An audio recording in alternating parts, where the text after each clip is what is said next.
They beat up on the Indiana Hoosiers out of the Big Ten.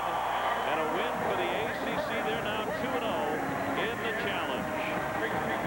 Illinois, North Carolina coming up next. This has been a presentation of ESPN, the worldwide leader in sports.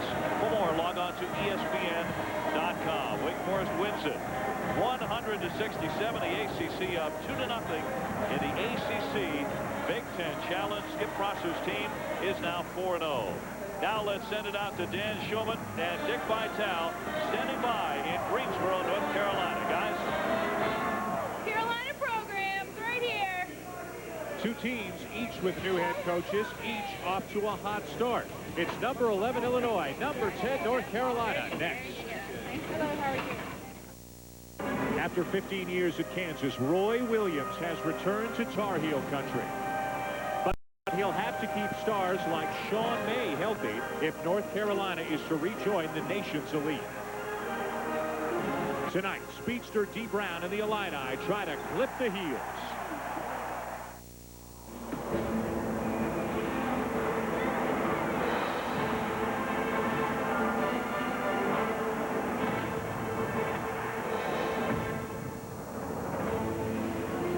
And welcome to the Coliseum here in Greensboro, North Carolina for continuing coverage of the ACC Big Ten Challenge presented by 989 Sports. We've got a couple of unbeaten teams and a couple of ranked teams. Number 11 Illinois, number 10 North Carolina. Each of these teams with its toughest test so far on the young season. As you can see with Florida State beating Northwestern last night and then Wake demolishing Indiana tonight.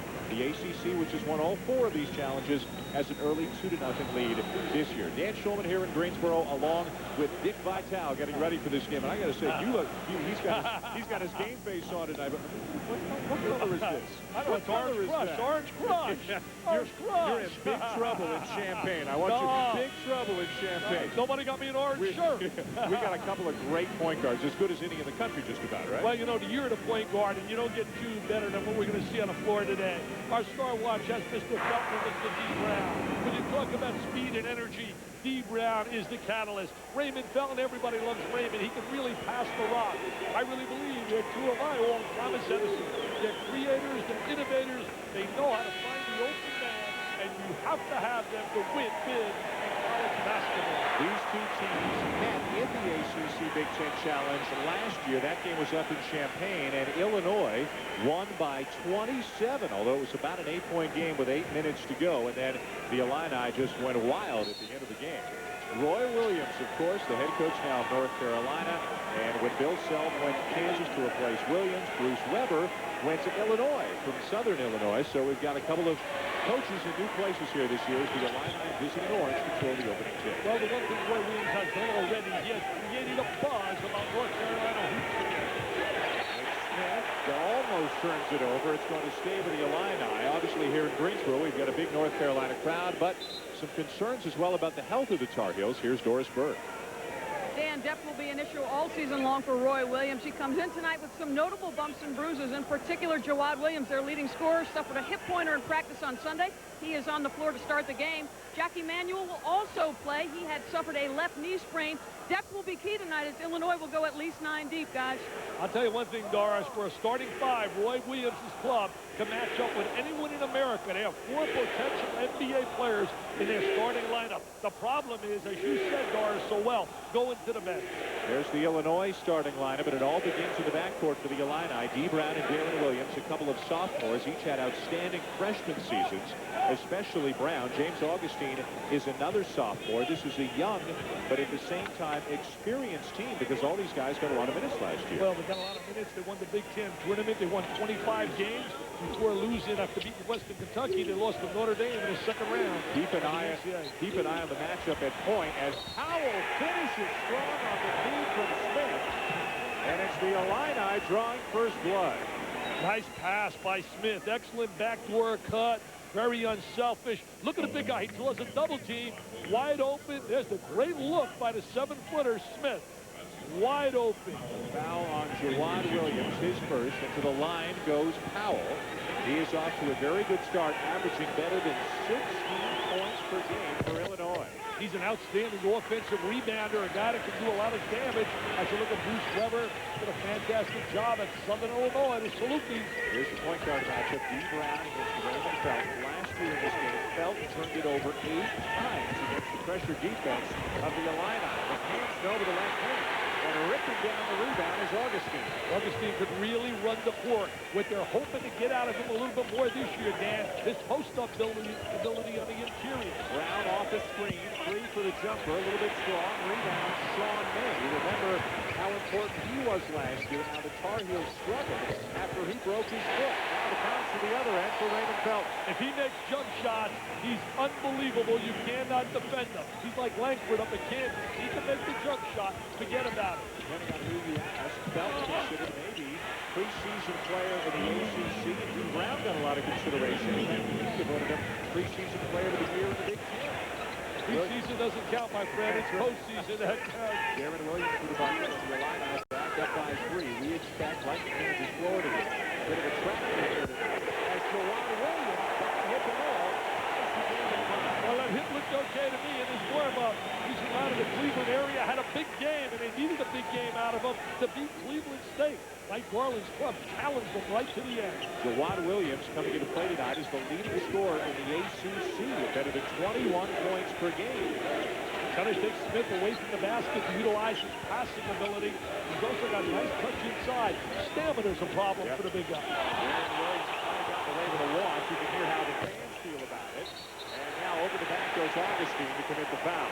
Augustine definitely climbed the back right there. He was underrated coming out of high school as you look at the starting 5 for North Carolina. What a dynamic starting 5. And again, they weren't sure they would have Williams in the starting lineup tonight because of the hip injury that he suffered in Wimbledon Sunday. Felt and May and McCants, last year's terrific freshman trio. They won the preseason NIT, but they got hurt. And Carolina wound up with the postseason NIT. John May with a goal count. Scored a basket. May's got great ability inside, utilizes his body exceptionally well, and he's got soft hands, and always his daddy special. His daddy played up in Bloomington, player of the year, undefeated, the team in 1976. Look at him operating inside. It's blocked, and he comes right back. He said, I tried with the left, now I'll try with the right. 7-5 Carolina. May about 15 pounds lighter than he was last year. One of the reasons he takes pressure off that foot. I'll say one thing, that he's not hurt. I don't think we see Roy Williams still doing North Carolina.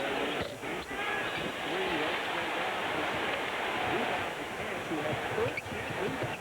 And it's big and strong.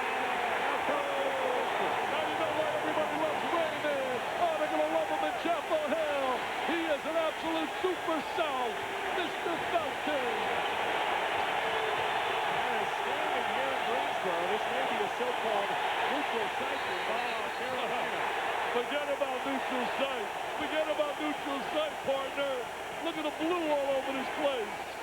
Carolina blue. Look at Felton. Well, by Mr. Brown, taking it up strong. Got that strong body, lays it on the glass. I love him. Personality, very unselfish player. And a timeout taken by Illinois with Carolina up 4 early.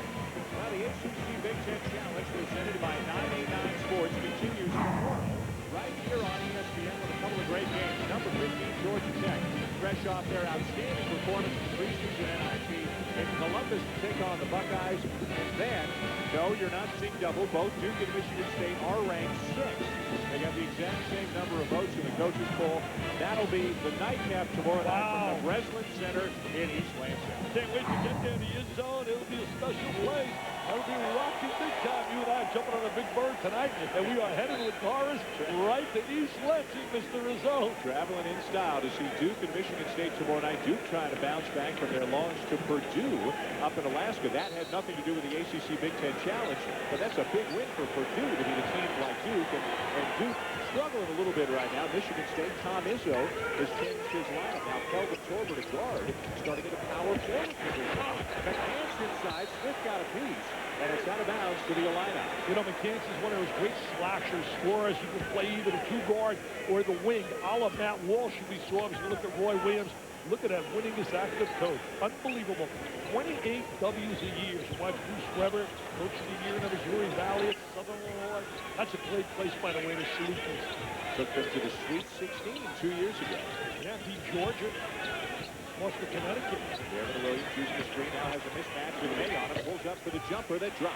He is very strong, very physical, and he's asserting himself more. Bruce Weber told me he wants him to think a little bit more score than he did last year. Had a very good summer, played internationally for the USA along with Dee Brown, and that's when Williams really started to pick up on the offense. Played with Paul Davis, the ball on that team.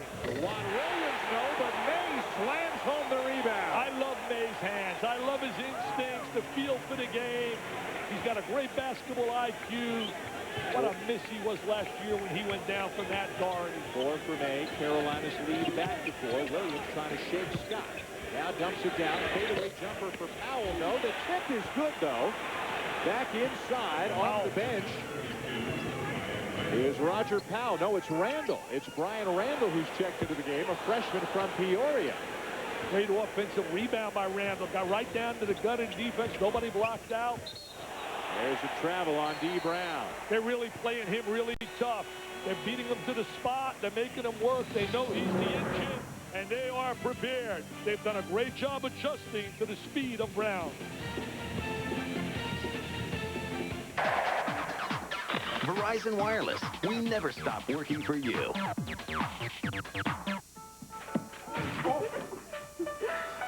So you didn't like them? Diamond earrings from K mean 2 things. Every K diamond is hand-selected, and she'll absolutely love You them. know they go with everything. Every kiss begins with K.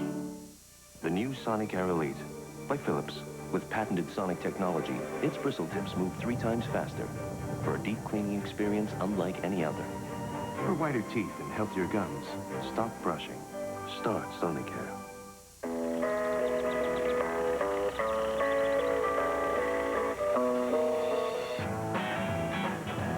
The workplace changes. Styles come and go. Dickies workwear stays true to its roots. Then, now, and far into the future. Dickies, a legend in work. Carolina by 2 early over Illinois. Well, Roy Williams was an assistant coach in North Carolina for 10 years in the 70s and 80s and was part of Dean Smith's staff when the Tar Heels won the 1982 national title. Then for Williams, it was off to Lawrence, Kansas for 15 phenomenal seasons to coach the Jayhawks, leading them to 4 Final Fours. North Carolina lured Williams back to Chapel Hill in April of this year, and thus far the Tar Heels have been impressive on the court. And that led Bill Self to Kansas, and that led Bruce Weber to Illinois. And everybody's happy. Everybody's content. They're all happy where they are. People love Bruce right now. I talked to Lauren Tate, fine journalist from out of the area in Champaign, and he told me he's got to really coach. I watched him for 18 years. He was an assistant to Gene Katie, who did a fantastic job as a second lieutenant of Gene Katie. What years they had him produce. Back into the game for Illinois. He was out briefly. Also, Luther Hendricks checked into the game for the line, as has Jack. Fell to the jumper, makes the rebound for Ingram, who was originally recruited to Tulsa by Bill Self when Self was there. Now playing for Illinois. After Self left Illinois to go to Kansas. Here's Felton maxed up on Brown. They've made it very tough for Brown to get touches, trying to keep the ball away from him as much as possible. He's so quick with it. He's got to look right now for the line. Jordan to Williams and back to the back. Loading the shot clock in his 10. And Roy Williams didn't like that on the chance to foul way out on the perimeter. Let's go back to Doris Burke. Well, Dick, you just mentioned that at one time Weber was an assistant for 18 years to Gene Katie. It actually was perceived as a negative that he stayed at one school for so long. It wasn't until athletics director Ron Gupper at Illinois called Gene Katie 3 times. He said, listen, if Bruce Weber is successful at Illinois, is he going to leave? He said, listen, he's got a stand-up guy. He's going to stay for the long term. That enabled him to get a job. He said, finally, it remained a positive for me. I'll tell you, Doris, he spoke to Gene Katie this morning. They speak regularly. And Gene was obviously on cloud 9 with that win over Duke. Hey, inside. Jumper a little bit strong. Rebound Augustine. Tar Heels by 2 over Weber's line here early. Williams on the drive. Ties the game. What I like about Williams, he's got a great body and knows how to utilize it. He's taking the ball to the basket. He's very strong with the basketball as he attacks the basket. What a backcourt it must have been in high school when he played with Gracie Wright together. You asked him today, did you ever lose a game in baseball? And they did. Yeah, he said a few. There's the travel on Hoosier Head. College football comes to ESPN2 Thursday at 7 Eastern with the Mid-American Conference Championship game presented by Marathon. Number 15 Miami of Ohio, led by QB Van Roethlisberger, comes in with an 11-1 record. They'll take on a Bowling Green in a rematch of a regular season meeting won by Miami. There's Jack Daniels. He's got a brace on his leg. He injured it in the game over the weekend. Originally was not expected to play tonight, but has recovered quickly practiced yesterday. And he's looking off the bench tonight. Well, he's starting to understand what his strengths and weaknesses are. He's running the court really well. They're getting him to defend well. And he's coming off the bench and giving him positive minutes. His big problem is understanding when to shoot and when not to shoot. And I really believe he's going to be a big plus for North Carolina this year. Number 22, Justin Bolander, the walk-on, a 6'7" freshman from Winston-Salem. And Roy Williams says, here's all you need to know. He was asked again today, what's the difference between Kansas and Carolina? He said, right now, Kansas is bringing a big guy off the bench by the name of Jeff Graves, who had a huge national championship game, even though the Jayhawks lost. There is Carolina right now, because of injuries and a lack of depth. They're bringing a freshman walk-on off the bench as their first big man. You know, Graves had 16 and 16 in the championship game against Syracuse. Here's Augustine get a size advantage, so they'll double him down low. Good help by Manuel to force the tie-up, but the arrow will keep it with the Illini. You know, Augustine did a major mistake there. He brought the ball down, brought it to the deck. There's the defense doing a great job. Now watch the double team in here. Freeze it right there. Look at the double team all over him. Right now. Now he makes the mistake. He brings the ball down. See, he brings it down. Elijah double up. But they get the ball because of that stupid rule that I can't tolerate. Alternate possession. Carolina gets penalized there after a great defensive play because of the alternate possession rule. And Bolander knocks the ball away, leading to a foul that Carolina's going to take over as McCants checks back into the game now for Melvin Scott. Again, depth or lack thereof, Dick, is going to be a major factor for Carolina tonight. Illinois wants to go as hard as they can, as fast as they can the entire game and see if they can wear down the thinner Tar Heels. Yeah, you know, kids are really resilient like PT. They love playing time. I'll tell you one thing, the Orange Crush, these kids know how to compete and how to win. They've been winning the last few years. And with the pull-up. Big-time scorer. He's a big-time scorer. He can be as good as he wants to be. He has to make a commitment in terms of himself and his work ethic. His first bucket with head on the line. And he ties it again. Well, I'll tell you one thing. Luther Head's got the great legs. There he is for good defensive play. Bill Self told me, he said, Luther Head could have a breakout year for the Illini. Let me tell you this as well. Bill Self, just like Roy Williams, loved where they were. As you watch right now, the lob is going to be thrown over the top. There's the catch by Head. He is way up and away. Both loved where they were, but fortunately, there's a backdoor cut. Oh, my God, look at him jump. Mr. McCants.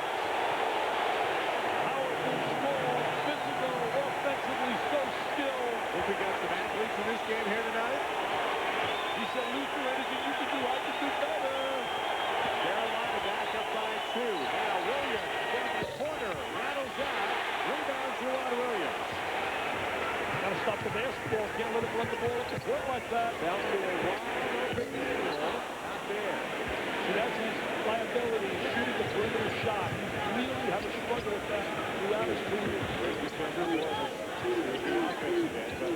Roy Williams has told him what he should and shouldn't do, and he will respond to the program. Look at this deep three from Luther Head. No good. Loose ball to Ingram to tie it up. Nice play by Ingram, hanging around the basket, getting what we call garbage points. These are two good basketball teams. We got a lot of good players on the floor. Two proud programs with lots of tradition. He has almost turned over. Still plenty of time on the shot clock here in Greensboro. Pretty good shooting early for both teams. The Illini at an even 50%. That might go up right here.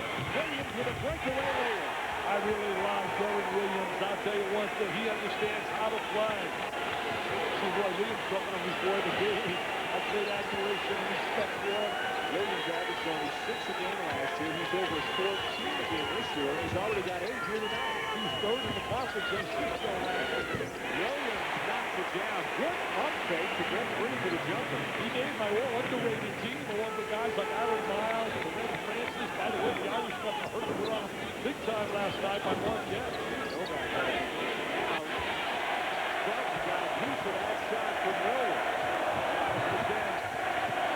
Hesitation. Up in the air. The guy has to do is what to do. Turns it over.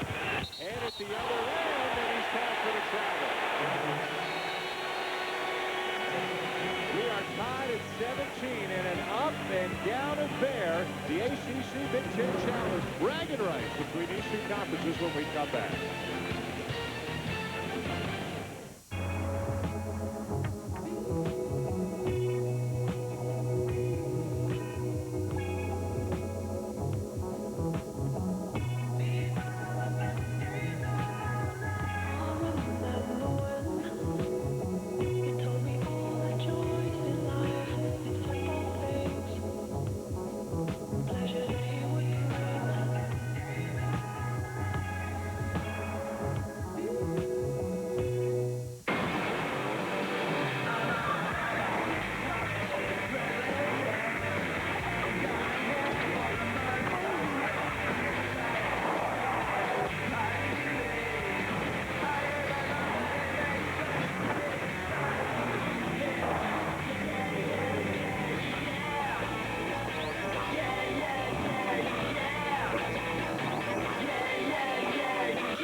Norelco Advantage with gel prevents nicks and cuts.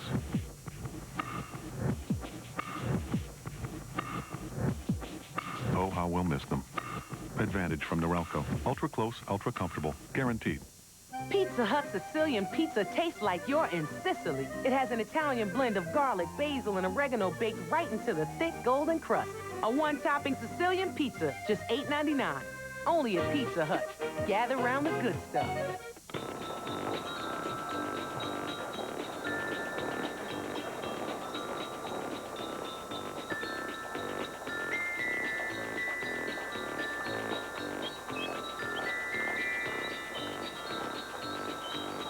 Just stop. That's not on anybody's list. Hectic holiday shopping can wear you down, so Staples makes it simple with digital and technology gifts that are easy to buy. And right now, Staples.com orders are delivered free. Holiday gifts at Staples. That was easy. Illinois and Carolina locked up at 17, the Big Ten ACC Challenge, and I am joined by the respective commissioners of the Big Ten, Jim Delaney and John Swafford. And it's been a tough night so far for the ACC, for the Big Ten, Jim, and certainly in the course of the history of this event, 4-0. What's going on with the Big Ten? Well, each year it's pretty much been a 5-4 situation. We've had trouble on night one, and, you know, I hope Michigan can hold on against NC State. We'd be 1-2. We're tied here. Of course, a lot of people in the Big Ten think this thing kicked off up in Alaska with that Duke-Purdue game last week. We'd like to have it a 10-game series, not just a 9-game series. Michigan leading by 7 late in that ball game. And, John, I guess I have to ask you, obviously, with your ability to bring Miami, Virginia Tech, and Boston College away from the Big East into the ACC, you've triggered drastic changes across the landscape in college athletics. What are your feelings about being at the forefront of such drastic change? Well, I think our league has made some decisions that are very progressive, that I think will serve our league very, very well in the future, and serve us very well down the road as you look ahead in terms of our stability. And I think that will turn out to be something down the road that will be very positive for the Atlantic Coast Conference. Tonight we spotlight 2 great conferences, great college basketball programs across the country, but characterize the long shadow that college football seems to be casting across intercollegiate athletics, in particular with regards to the decision-making process. Well, there's no doubt that football drives some of those decisions, but I think anytime a conference makes expansion decisions, it's made in the best interest of the conference as a whole and across the board in all sports.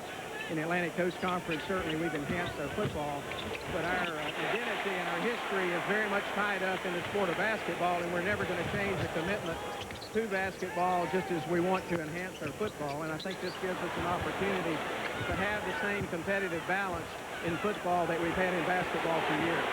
In the wake of what was a very negative reaction last spring with the defections of those Big East schools, John, if you had to do anything over, would you change anything?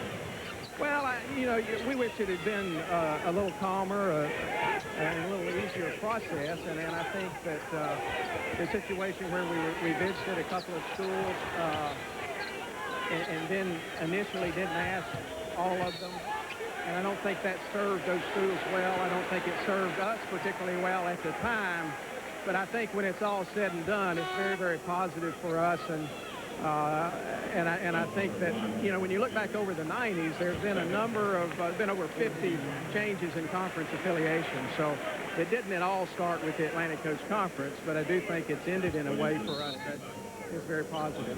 One very big factor and one very big and most notable independent, Notre Dame, in terms of football, remains out there. Both of your conferences, Jim, have talked about perhaps adding Notre Dame into your conference. How aggressively will you pursue Notre Dame to the Big Ten? Well, Notre Dame is a member of the Big East Conference. They are independent in football. We had a great set of conversations with Notre Dame in 1999. We are not proactive in that area. I understand from public reports that, they're looking at the landscape. But the Big Ten's position is we have 11 institutions which we are comfortable with. If the time comes that Notre Dame would like to talk to the Big Ten, I'm sure we would talk to them. But we're not proactive at all at this time. Thank you all for joining us. All right, George, thank you. Hooper ahead, drops in at 5 for the second bucket of the night. And the Illini are now up 3 on North Carolina. This is the ACC Big Ten Challenge presented by 99 Sports. We are here in Greensboro, North Carolina, where the Tar Heels are trying to win their first ever game in this challenge. They're 0-4 in the last 4 years. The only school to lose 4 years in a row in the ACC Big Ten Challenge. Now it travels as the Tar Heels turn it over again. That's their 5th turnover of the night. And it must have been a tough interview for James Delaney, because I'll tell you this, Chip Delaney wore the Carolina uniform. That's right. He played at North Carolina, but he's rooting for the Big Ten right now. He went to the same high school as J.D. Smith, a big, strong player coming from St. Benedict's in Newark, New Jersey to North Carolina. What a recruiting class Roy Williams has put together. Marvin Williams, Quentin Thomas. If people are going to beat them, they better beat them now. Here's D. Brown trying to shake Felton. Tough to do, but Brown might be able to do it with his quickness. Smith misses the 15-footer. And another rebound for Jawad Williams. You can see every whistle changes substitutions for both teams pretty much because of the hectic pace. And again, Illinois' got superior depth. They think they've got 9 or 10 to really 6 or 7 for North Carolina. And Bruce Weber's goal, wear down the Tar Heels and hope to run away from them in the second half. Well, North Carolina's got 6 Division I blue-chip players right now in uniform. David Noel will give them the 7th, and that'll be a great addition when they get him in January. Felton, no, but Augustine the rebound, and Williams again pushing it. You're not supposed to walk the ball up the floor if you're wearing orange. You got to get it up the floor in a hurry.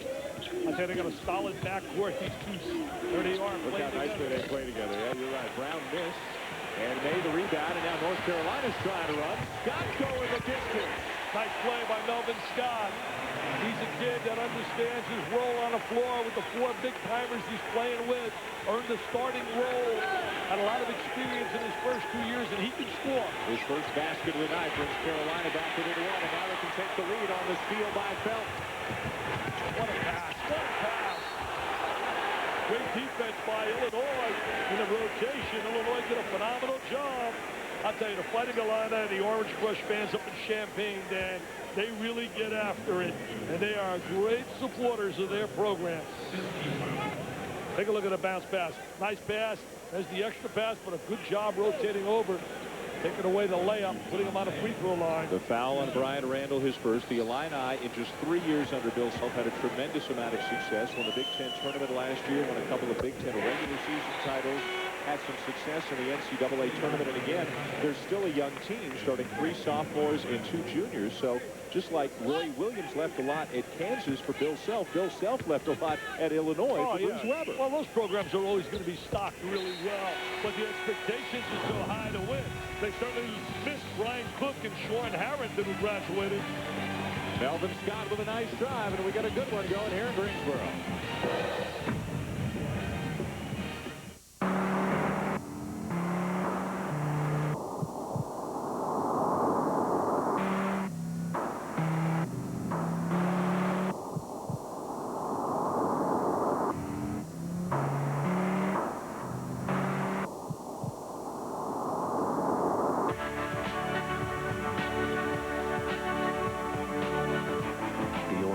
2004 XJ from Jaguar. We have... And now, the high-flying adventures of Phantom Taffy! We all have days when things just don't seem right.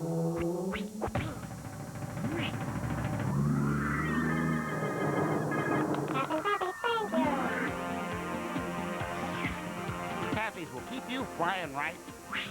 Have a taffy day! It's super good! Rick Ridings of Monticello, we have just made a special purchase of over 40 luxury vehicles. This 03 Ford Crown Victoria for only $14,990, or this 03 Grand Marquis LS with leather for only $17,990, or the all-new redesigned 03 Town Car for only $23,990, or this 03 Signature Town Car for only $25,990. Why pay thousands more than this? Make the short drive to Rick Ridings of Monticello and see why so many people have this on the back of their vehicle. When I heard I had my first grandbaby, we had 13 grandchildren. Every year, I take them all to Walmart to pick out their Christmas gifts. Everyone has to worry about prices, of course. And Walmart has a great selection of many different things for all different ages. We can get a lot for our money there. Oh, my goodness, having the 13 children around me, it's just a great time in life. It really is.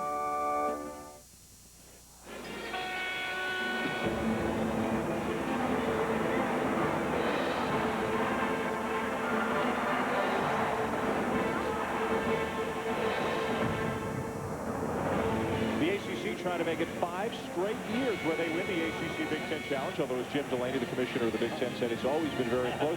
They could use a win from Carolina, the ACC could. Carolina's 0-4 in this challenge, but already we're seeing this Carolina program's headed back in the right direction. They don't have a lot of depth, but they got a lot of talent. Well, first of all, he's developing a mental attitude back to that Carolina pride that went 37 consecutive years, 1, 2, or 3 in the ACC. That went ready for this 27 consecutive years with NCAA berth. Yep. The longest run right now is Arizona's got 19 in a row. Lute Olson. 2 years ago, the Tar Heels 8-20. Last year, 19-16, and made it to the 3rd round of the NIT, but they've got higher hopes this season. What a tough catch by Powell, and he gets the roll. What a big play by a 6'6" guy inside. I tell you, he's been getting those plays all year. He's been so active on the inside. He's been a positive force. Strong offensive rebounder. 7 now for Powell. The Illini back on top. Now a nice look inside for May. Misses a pretty easy one. Williams misses the follow. That was a great look by Manuel into May. Tough shot by Williams. Another offensive rebound opportunity, but now here comes Illinois. Darren Williams. D. Brown. He hasn't been able to score yet. Roger Powell. And he'll go to the line. Boy, both teams all over the offensive glass. I tell you, they're really having tension on D. Brown. They have done a phenomenal job shutting down this superstar here thus far tonight. He's trying to post on the inside. They do a great job sealing off on the interior. There's Roger Powell. Does a super job of holding off on the inside. Off to a very, very big start of the season at better than 16 points and 8 rebounds per game. And he could be a matchup nightmare. You start him at small forward, he's too big and strong. You start him at power forward, he's too quick and athletic. Yeah, he's very quick. You know, you talk about Illinois' success with Bill Self. They won 25 last year with Bill. Last year prior, 26, and then 27. So in his 3 years, 25, 26, and 27. And that's the expectations facing Bruce Weber, but he's ready for it. He's poised. He's got the great attitude about it. And most of all, he loves being there, and he wants to be there in Illinois. Well, he is a really engaging, personable kind of guy. And you should have seen it at the shoot-around today, how loose and relaxed his players are. I mean, they are having a ton of fun just being around one another on a day-to-day basis. Well, having a ton of fun. They haven't lost yet. Either team. You have a lot of fun when you don't lose. Scott with a bit of a push-off to try to get free down on the baseline. They're going to match up inside with Smith and May. I'd give May some touches. Nice look to Jawad Williams. Partially blocked, and back comes Williams. Again, the Illini pushing at every opportunity. May, good defensive play. Did a great job playing in that post. Nice catch by McCants, but he can't finish. Got to convert that. Great look by Felton. Look at the speed and quickness of. He told me his idol, Mr. Iverson. Well, you can see why. Bruce Weber says Dee Brown from foul line to foul line is the fastest player in college basketball. 3-point lead for the Illini. The ACC now leading the challenge 2-1. Michigan has defeated North Carolina State 68-61. Last night, Florida State beat Northwestern, and earlier tonight, Wake Forest demolished Indiana 100-67. The other game tonight, Wisconsin and Maryland, and then there are 4 more games tomorrow night on ESPN and ESPN2. Florida State's a program on a rise. Leonard Hamilton's club is definitely on an uptick. They are going to be a very good basketball team when they combine the recruiting class next year with their current class. Going to be North Carolina ball on the baseline. They're down 3 to Illinois. The score could be much, much higher, but teams they're having trouble converting layups here tonight. That's a big win for Tommy Amica. His kids, that makes a statement. They got those sanctions all off their back now. They're going to have a great year. What a turnaround by May. Hits the floor hard, but he's okay. He's got 9, and Carolina's within 1. Yeah, I'd get him a lot of touches on the inside. I think he's going to be tough for them to handle Illinois on the interior. Those foot problems, hopefully 100% behind him as Sean May looks to have a great sophomore season. Williams fighting over, or Scott trying to fight over a screen to stay with Williams. Now here's Ingram for 3. Kept alive by Augustine, but back comes Carolina. Scott pushing, and he's stripped by Dee Brown. Dee Brown with a great job defensively. He led the Big Ten in assists last year. Look at him go. Right here. That's Little Allen, baby. He went to see Iverson play Saturday night, and he scored 50 Allen. He said what a treat it was for him to watch that. In the U.S., in the World Junior Championships in the summer, Dee had 47 points in a game against Lithuania. That's a record. They were 11-1. Paul Davis played with that club as well. D'Angelo Alexander. We'll see Paul Davis off the wall. Ooh, won't stay down for Powell. We'll see Paul Davis tomorrow night when Michigan State hosts Duke in one of the big games tomorrow night of the ACC Big Ten Challenge presented by 989 Sports. The early game at 7 Eastern, Ohio State hosting Paul Hewitt's Ramblin' Wreck from Georgia Tech. And then Dick and I will be able to Breslin Center in East Lansing. Duke and Michigan State at 9 Eastern. Also a couple of games over on ESPN2. Clemson at Purdue. What a start for the Boilermakers. And Minnesota at Virginia. Gene Stadios are dancing nice and light in the morning on Monday when I do my stock up and down report, and he was on cloud 9. His team played very physical. Kenneth Lowe, in fact, you go to my website where I do my player of the week and my coach of the week. Kenneth Lowe was my player of the week on my website because he was brilliant against Duke at 22 and at 26 in the game prior. How about the 3 big early season tournaments won by Purdue, Georgia Tech, and Dayton? How many people had that in the office? Look out. Nobody back. That's a breakdown. That's a breakdown. What about Iowa, too, in the Big Ten, beating Louisville? A tie game. It's been back and forth, nip and tuck the entire night, and now the Carolina fans start to stand, and it hits the sideline, and it's out of bounds back over to the Tar Heels. Carolina fans really want something to cheer about, and I believe they're going to have it this year. They're going to have a lot of excitement, and it's only going to be the beginning because I'm telling you now, after this year, watch out. I don't know about national titles, but top 10 in a year, every year, and that's where North Carolina is accustomed to being. Bolander passes up the shot, finds Scott for 3, rebound Augustine. We've already had 7 ties in this game here in the first half. Augustine's been kind of quiet, and so has Brown. Augustine had a heck of a freshman year last year for a guy that wasn't heavily recruited. Darren Williams and Roger Powell carrying the offensive load. Now Head with the lob inside with nobody there. And that's the 11th turnover committed by the Illini here in the first half. We're tied at 26. If you haven't been to the newsstands lately, this may save you the trip. Car and Driver writes, goes like a rocket ship and stops with equal brilliance. Edmunds.com comments, Jaguar has raised the bar. And Auto Week concludes, it is as much a driver's car, perhaps even more so, than the S-Class or even the 7 Series. The all-new 2004 XJ from Jaguar. See what all the automotive enthusiasts are saying. Visit JaguarUSA.com. This is Labatt Blue, the clean, crisp lager imported daily from Canada. Its refreshing, honest taste comes from a brewing tradition first established in 18... Cut. No, I really didn't feel that one. Could we, record it again? Let's get some more blue in there. look up, see blue. Labatt Blue. All righty, take 4. We're getting there, guys. Here's a question. If you needed your insurance, who would you call? Not the name of the company, but the name of the person. You've got 2 seconds. Coming up blank, you may want to consider Allstate. You'd have a local agent you can count on, a licensed professional whose name you know, not just a number. You deserve a relationship with a real person. That's Allstate stand. Are you in good hands? Meanwhile, at home... Hey, feed it, Squirt. You want something to drink? Yeah, sure. All right, I'll go get that. Okay. You're cheating hard. Where's Kelly? She had to go. Linksys wireless media adapters share photos and music from PC to TV. Linksys home networking products, available at these retailers.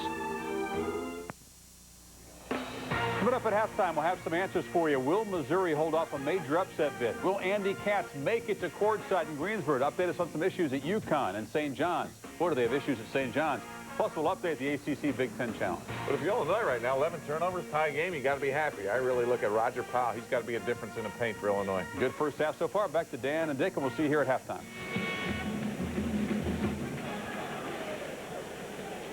All right, guys, tied at 26, 3:28 to go in the first half here at the Greensboro Coliseum with Dick Vitale and Doris Burke. I'm Dan Shulman, and we're tied at 26. The Illini and the Tar Heels, North Carolina, trying to avenge a 27-point defeat a year ago up in Champaign. That was after they had beaten Kansas and won the NIT. They were undefeated. That was an 8-point game late in the game. Harrington had a big game. He knocked in 6 threes. Look at the intensity of Roy Williams. 15 years, he won 9 championships, 9 season championships in the Big 12, 4 times to the Final Four. But I think what's even more amazing, he averaged 28 W's a year. You never heard about NCAA infractions, and his players graduating. Very similar to his mentor, Dean Smith. What made Dean so special all these years, there was never, ever a question about any NCAA violations, and yet they won, and they won with class. The foul on Justin Bolander for the illegal screen away from the ball. His first turns it back over to Illinois as they try to take the lead as we near the 3-minute mark here in the first half. They're just trying to buy some minutes. Bolander, a walk-on player, played in the same high school. Here's Brown. Boy, Felton's having to chase him all over the floor, Dick. And he's doing a great job defensively, getting a lot of help as well. Darren Williams off a screen, knocks down the jumper, and he's got 10 as the Illini go back on top. He's a big-time player. It's hard for me to believe that he and Bracy Wright together would lose any games together as a tandem. But you could say the same about D. Brown and Shannon Brown. Yeah, that's who true. We'll see tomorrow is electrifying for Michigan State. Up in East Lansing as Michigan State hosts Duke tomorrow night, 9 Eastern, right here on ESPN. Now McCann launches the 3. Wow, just pick it up and shoot it, man. That's great offensive philosophy right there. Roy Williams says, I'll take that, man. I'll take that big 3. 7 for McCann's 1-point lead. Tar Heels. Augustine tries to follow his own miss, and he's fouled underneath by Bolander. Well, the Mid-American Conference will crown a new college football champion Thursday at 7 Eastern on ESPN2. Number 15, Miami of Ohio, already headed to the GMAC Bowl, takes an 11-game winning streak into this game against Bowling Green, winners of the West Division. It's the MAC Championship game presented by Marathon, Thursday on ESPN2. Most underrated conference in football and basketball when we talk about the MAC. Hey, let me say this. When I look at those orange uniforms, I think of Lou Henson and the amazing success. One of my favorite teams was 1989 when he had Kenny Battle and company. But Lou, we wish you the best. He's battling cancer. He's got 8 treatments, chemo. He's already completed 5. 762 wins coming into the season. Let me tell you this, at 800 wins, there's no one that has not made the Hall of Fame that at 800 W's. I think he was one of the most underappreciated coaches ever. The lay-in is good by Jawad Williams. You know, Bruce Weber heard us talking about maybe future Hall of Fame coaches in a game we were doing last week. And he wants to put in a vote for his mentor, his former head coach, Gene Cady at Purdue. Well, he's certainly getting close there as well. A lot of guys. Calhoun, Bayhard. Augustine with another putback. Augustine hanging around the basket. Well, you think what Lou Henson did. I mean, he was a teacher. He was a guy who played well defensively. And I love him. I used to tease him. Lou, we wish you the best. They took 20 W's away from him because there was an ineligible player. And watch May with that cut. How good is he there? He's got great hands, great cut. I'm telling you, as a walk to the back court, and he not got injured, there'd be no coaching change at North Carolina. Doherty would still be at Carolina. Roy Williams would still be at Kansas. Bill Stelp would still be in Illinois. And Bruce Weber would still be at Southern Illinois. I really believe that. Yeah, I really Roy believe Williams that. does as well. He feels the exact same way you do. May, by the way, with 11, is the highest scorer in this game.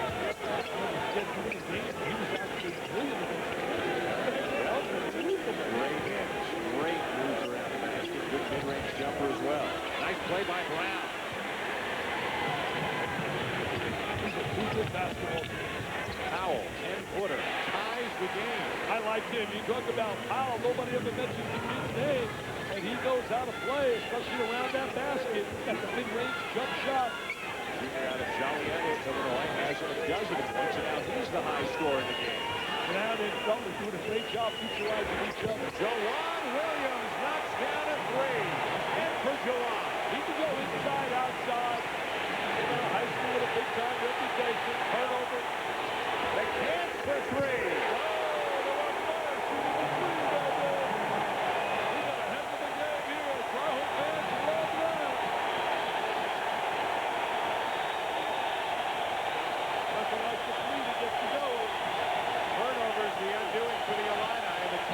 Making them pay with threes.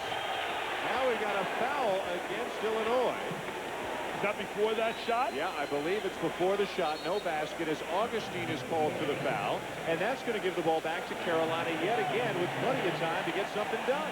North Carolina finishing up strong here, getting momentum. Uncle Mo on their side as they're going to go in at halftime with Uncle Mo on their side. Oh, I can't wait for the matchups this year. North Carolina and Duke.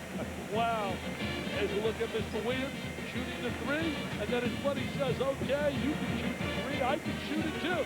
So McCann says, you do it from the right, I do it from the left. We pick a good ball. And the ACC this year is going to be dynamite. You look at Wake Forest, Georgia Tech and the start they're off to. Coming up on our NCAA basketball halftime report, Chris Fowler and Digger Phelps will get you up to date on all the latest in the sports world, including all the highlights from games going on and completed in the ACC Big Ten Challenge, signings to the baseball, and news and notes from the hardest working man in television, Andy Katz, who was in Winston-Salem for the first game tonight, and then evidently got a police escort or maybe a private jet, I don't know, to get over here as he made the short trip over to Greensboro to do his halftime report from game 2 here tonight. I got to find out some of the gossip down there as the other was blowing out. Felton misses the three, and that'll bring the first half to a close. Carolina roars to the finish line here in the first half, scoring the last 6 points on threes by Jawad Williams and Rashad McCann. Well, I think the great thing they did, North Carolina, is they really shut down D. Brown. You shut him down, you shut down the engine, and that's exactly what they did. They really curtailed him. I believe he got zilch, didn't score in that first half. Well, a 6-point lead for Carolina at the break, and Roy Williams standing by with Doris Burke. Doris? Roy, a good push defensively for your team to end the half. You did an outstanding job on D. Brown. What were you so good at with him? Well, Raymond did a nice job on him, but with D, everybody's got to guard him because his penetration's so good. Can this team do a better job running? You really stretched them out late. Well, you know, they got more players. We've got to do a better job. Thanks, Roy. Dan, back to you. All right, Doris, thank you. A pretty good job in the first half by Carolina. 6-point lead at the break. Time now for the halftime report as we send you back to the studio with Chris and Digger. Guys? Dan, thank you. You called D. Brown Digger the best guard in the Big Ten. Goosek, great job in the first half. Great defensive job by Carolina, Chris. The other factor is when you look at May and Williams combined for 21, that's the points they need from those two guys to take the pressure off the perimeter game. I just think Illinois, they got a little careless letting those 2 threes go off before halftime. They got to settle down, less turnovers. They're still a very good basketball team, and D. Brown can get hot in the second half. One update the game on ESPN2 right now. It's over in College Park, and Maryland a quick start against Wisconsin. Ikene Ebekwe with the steal, rolls it in. Maryland takes the early lead. Then Ebekwe shows the turnaround jumper. Cleans it up inside. Chris McKay with the layup. It's all Maryland right here, but Wisconsin goes on a mini spurt after this, cuts it down to a 12-10 game, and they've just tied it up, a low-scoring game midway first half. Yeah, after that 10-5 lead, you know Wisconsin's experience is going to show up. Too much experience, especially with Harris and company. It's going to be an interesting game. Well, coming up, highlights of the Wake Forest-Indiana game. Chris Paul grew up a Carolina fan, but signed with Wake Forest. So what a monster game for the freshmen, plus baseball news ahead.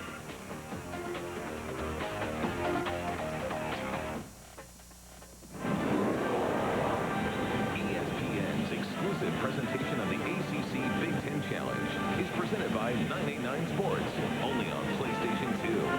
And in part by Jaguar Cars. Jaguar, born to perform.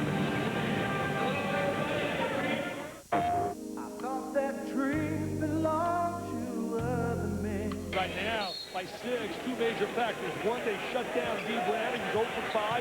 And 2, they made 4 threes versus 0 for Illinois. So the three-point shot's been big, and certainly the defense that they played, helping one another out, as was being said, giving help on D. Brown. Has been Statistical look at the first half is dictates Illinois didn't have a single three-pointer, 14 turnovers. Look how close the game was. It was 10 ties and 6 lead changes. It was a one-point game or a tie the entire half until those 2 late threes by the Tar Heels in the last minute. Well, Wheaton has not missed a 3 yet this year. 6 for 6, shooting threes, and McCann's made a big 3 as well. Ball around nicely. Williams all the way back to Scott. Good man-man defense right now by Illinois. Plays up Cardinals, man-man. Williams, no, but Rashad McCants getting way up above the rim. That's athleticism, my friend. We talk about athletic. We're talking about ability to bounce off the floor. More quickness in your first step. And Mr. McCants has it. Remember, he had 9 offensive rebounds against Cleveland State on the weekend. Makes Smith too strong. Got to make that shot, Smith. When you look by Brown, you got to convert that. Powell from the baseline. That appears to be his spot. He's a good mid-range shooter. He has done well. And that's what was smart. We talked about it the other day. The guy's not able to make that little range shot. 14 now for Powell as we check in with Doris. Coach Bruce Weber said he would like to get a quality look for D. Brown early to try to get him involved. He thought missing the first couple of shots impacted D for the rest of the half. He also talked about the turnovers. He said, listen, Carolina's being aggressive, taking chances. We've got to be better with the basketball. Did a great job getting the ball right there, Doris. He's going to dance. He's got those great legs. D. Brown is struggling mentally right now. You can see a little frustration. McCants not struggling at all. He's got 14. Darren Williams and Roger Powell are the 2 guys keeping Illinois in this game at the offensive end of the floor. Now 13 for Williams. 2 solid players. They're number 2 and 3 options. Brown going to be number 1. Brown averaging 19 points per game so far this young season. He has yet to score here tonight. If you're going to win, you got to have to go. Scott with a 3 on the feed from Williams. Continues to be hot from the outside. On the 3-point shot, he has that down to North Carolina. The Illinois shot so well, shooting 3 against Temple in their zone. That's not for a cut. Smith to Williams. Nice play like this. That's a good passer for a big player. Excellent passer. Now you're going to run as well. Can't keep that right there. That's the inability. That's a quarterback at work. Right the open man. You don't keep that. Break the defense down. Penetrate. Get into the lane. Drive. Finish the line. And he has a guy that knows how to convert and how to finish.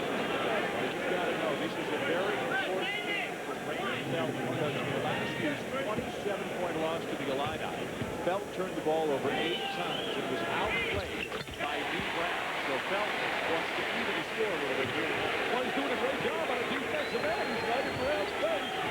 He's not allowed him to score. Not allowed to get the punches out. Keep the ball away. Nice backcourt cut. Gets him back and backs it home. Again, though, yes, passing from the perimeter. Now setting up the offense for the Illini. Brown ran a nice backcourt cut and tried to deny the basketball. Before you man feet. Get the ball. Play a lot of two-man games in this domain. And the kick is good by Jawad Williams. Williams and McCann really do a great job on the offensive board for the win. The guy who's questionable with a hip injury, Williams has looked pretty good. He's got a dozen. Now Powell strong into the lane. And what a night for Roger Powell now with 16. Roger Powell's been solid all year long, man. Nice ball movement. Williams with his first miss on the 3 this season after making his first 6 of the year. Did a great job of working the basketball right there.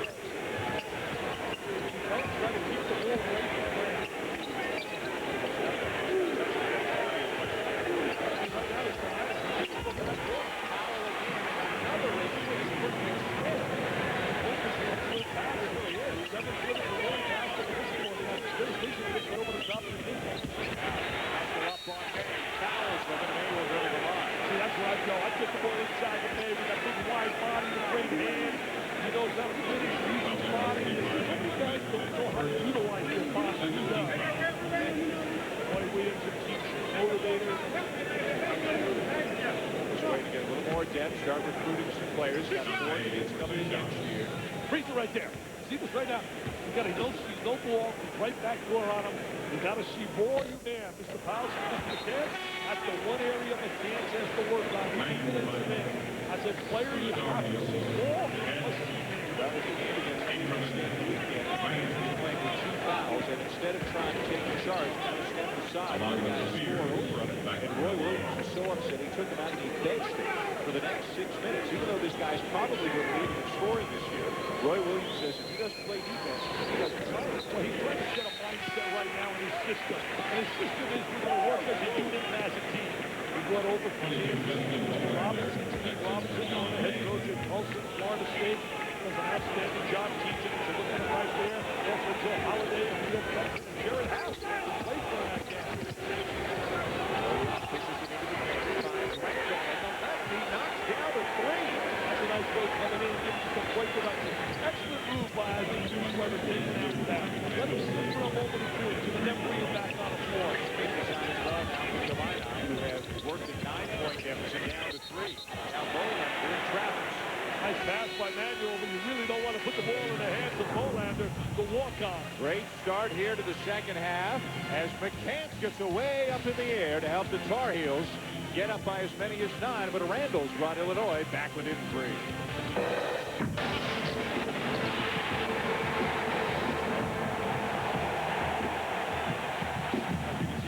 Outstanding moments in this game, the ACC Big Ten Challenge presented by 989 Sports. Carolina leading Illinois by 3 games, showing the big lights out with you. You heard the interview everybody did. Doris Burke and John Swafford, the commissioner of the ACC in the first half, talking about the landscape of college sports, expansion, Big East, and so forth. And so that's what you want to follow up on. Well, no, I love the ACC, but it makes no logical sense to me.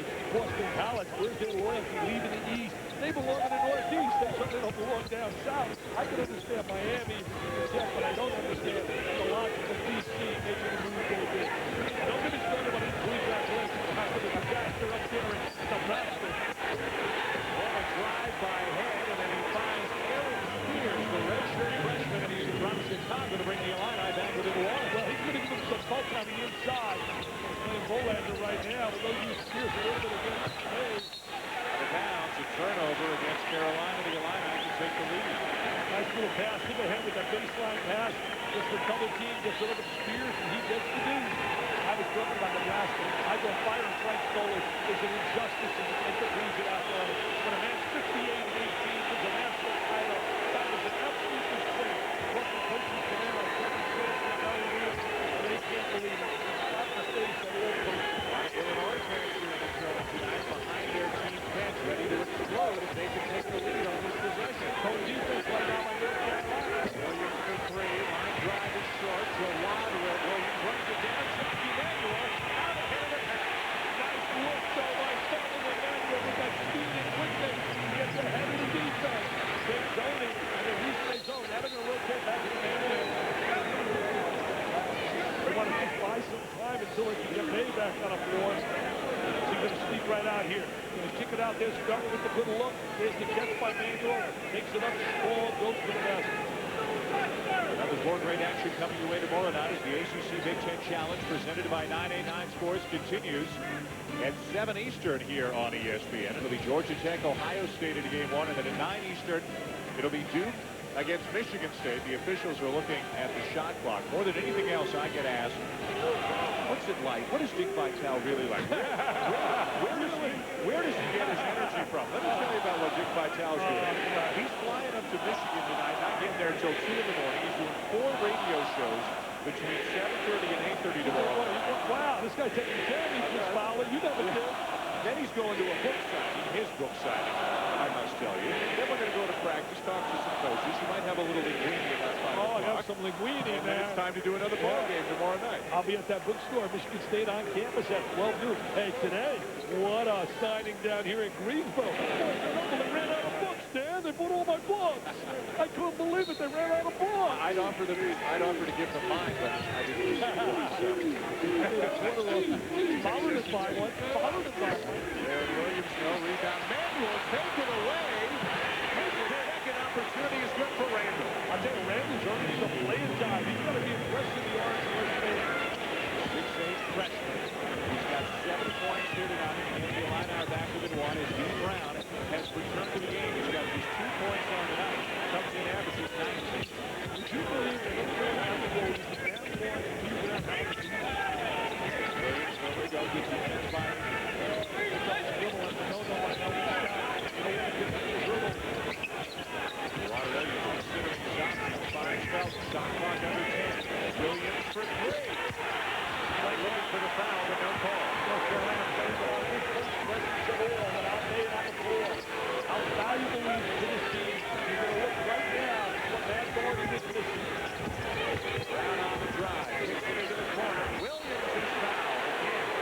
Dean Brown and Darren Williams have such an incredible sense of where the other one is on the floor. They play so well together. I read a great article by Jay Mariano about Dean Brown, Jay Wright, Chicago Sun-Times, and he wrote a great article about the energy that he brought and how special he was to that orange brush uniform. And I'm telling you something, even though he did, he's struggling offensively right now, he's still so valuable to his team by his presence on the floor. You just watch this in practice and his personality, how much he talks, how loud he is. He just kind of takes over the situation wherever he is. And even though he's just a sophomore, even last year as a freshman, even with Brian Cook there, the Big Ten Player of the Year, Dean Brown at times was the most influential player on the court. Well, he was the most influential.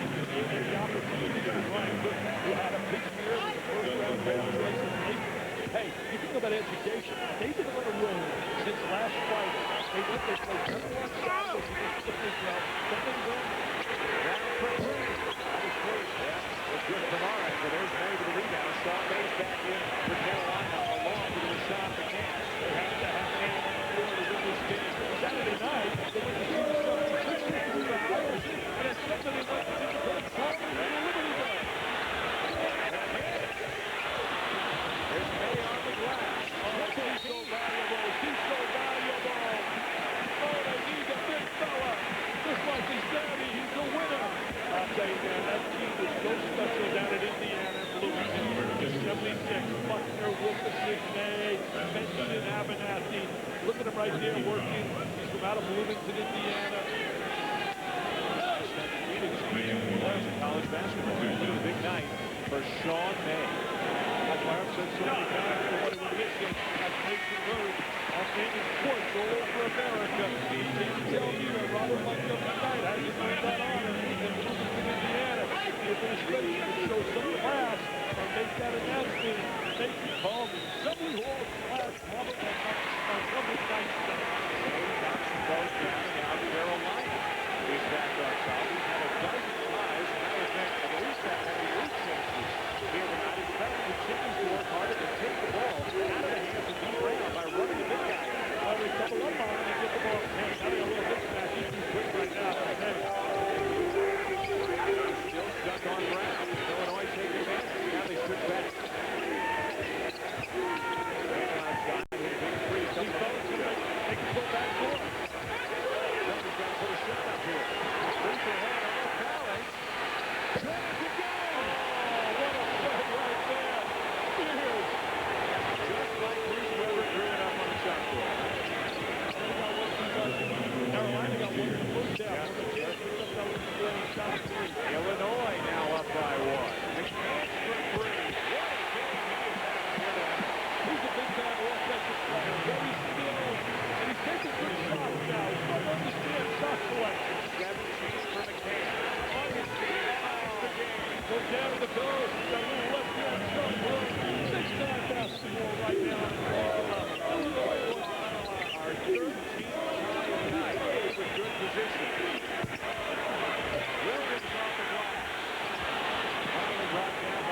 Illinois with the wild turnaround at the shot clock buzzer, and then Felton from McCann.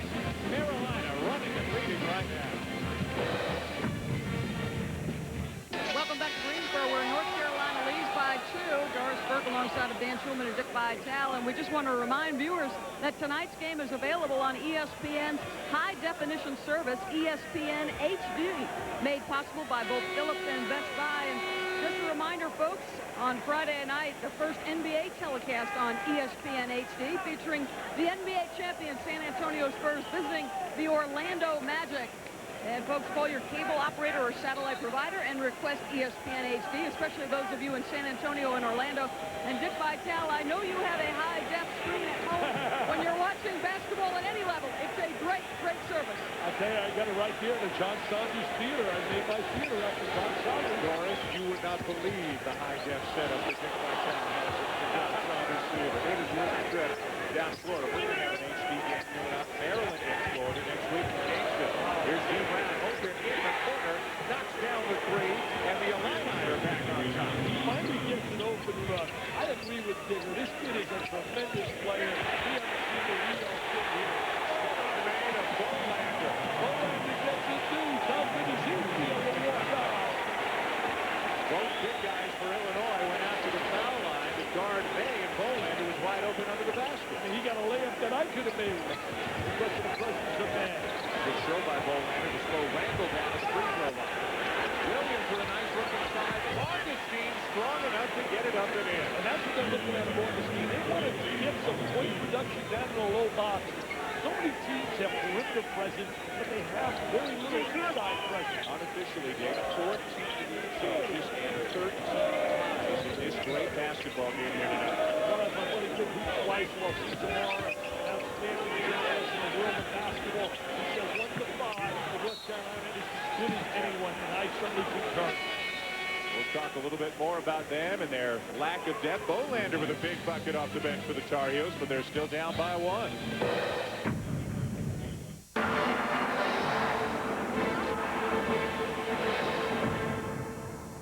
Outstanding game here tonight, and it seems like it's been a one-point game the entire night. Right now, Illinois up by 1 over North Carolina. Don't forget, Thursday night on ESPN2, quarterback Ben Roethlisberger leads 15th ranked Miami of Ohio into the Mid-American Conference Championship game against Bowling Green. Miami's on an 11-game winning streak right now. It's the MAC Championship game presented by Marathon. Thursday at 7 on ESPN2. Aren't you glad you don't have to say Roethlisberger? Wow. Hey, look, that put Jackie Manuel right now on Dee Brown. Size, trying to deny him the ball. And they got Felton playing Williams.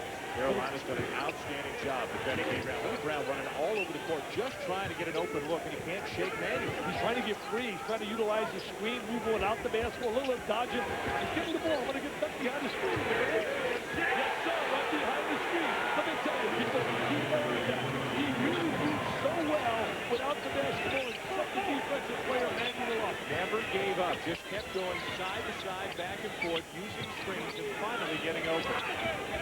Williams again with the ball fake into the paint, and will draw the foul. Let's go back down to the other end. Dick, tell us what you're talking about. See, watch this right here, moving without the basketball. Freeze it. See, right here, he comes around. Right there, moving without the ball, very active. Now we're going to see him dodge right behind that screen. Look at him, he's going to freeze it right there. Right there, squirt. The jumper.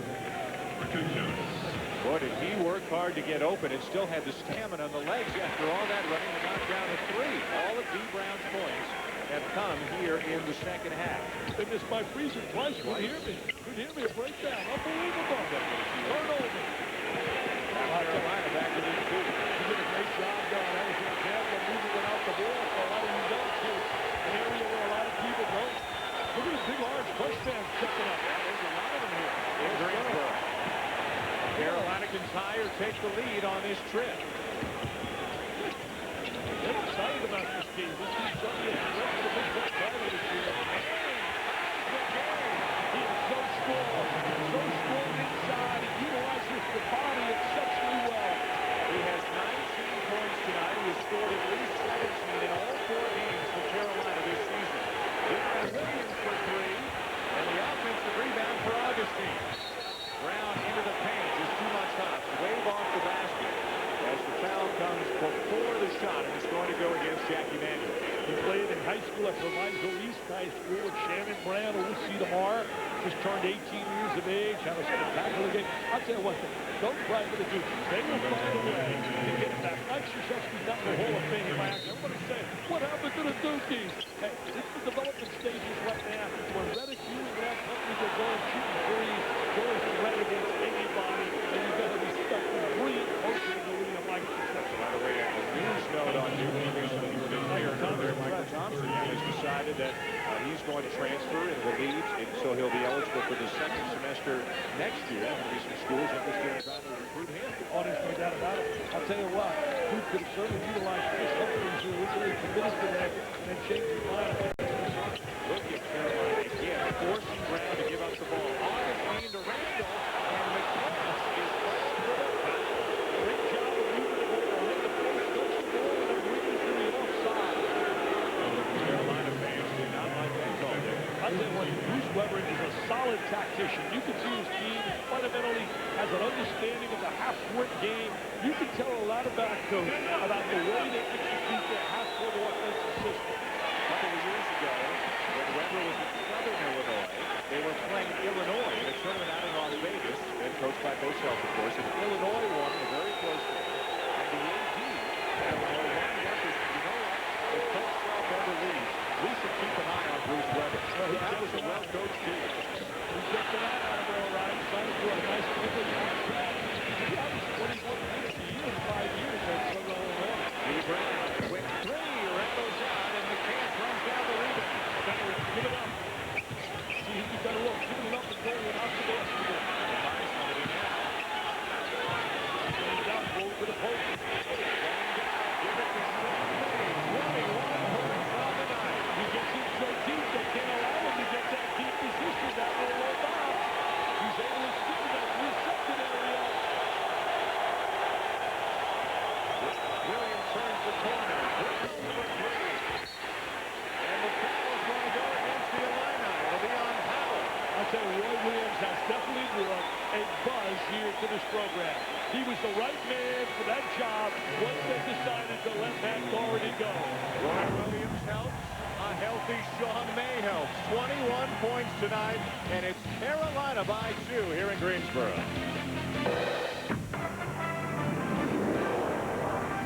ESPN's exclusive presentation of the ACC Big Ten Challenge is presented by 989 Sports, only on PlayStation 2, and in part by Mercedes-Benz, located on the web at MBUSA.com, and NikeGridiron.com.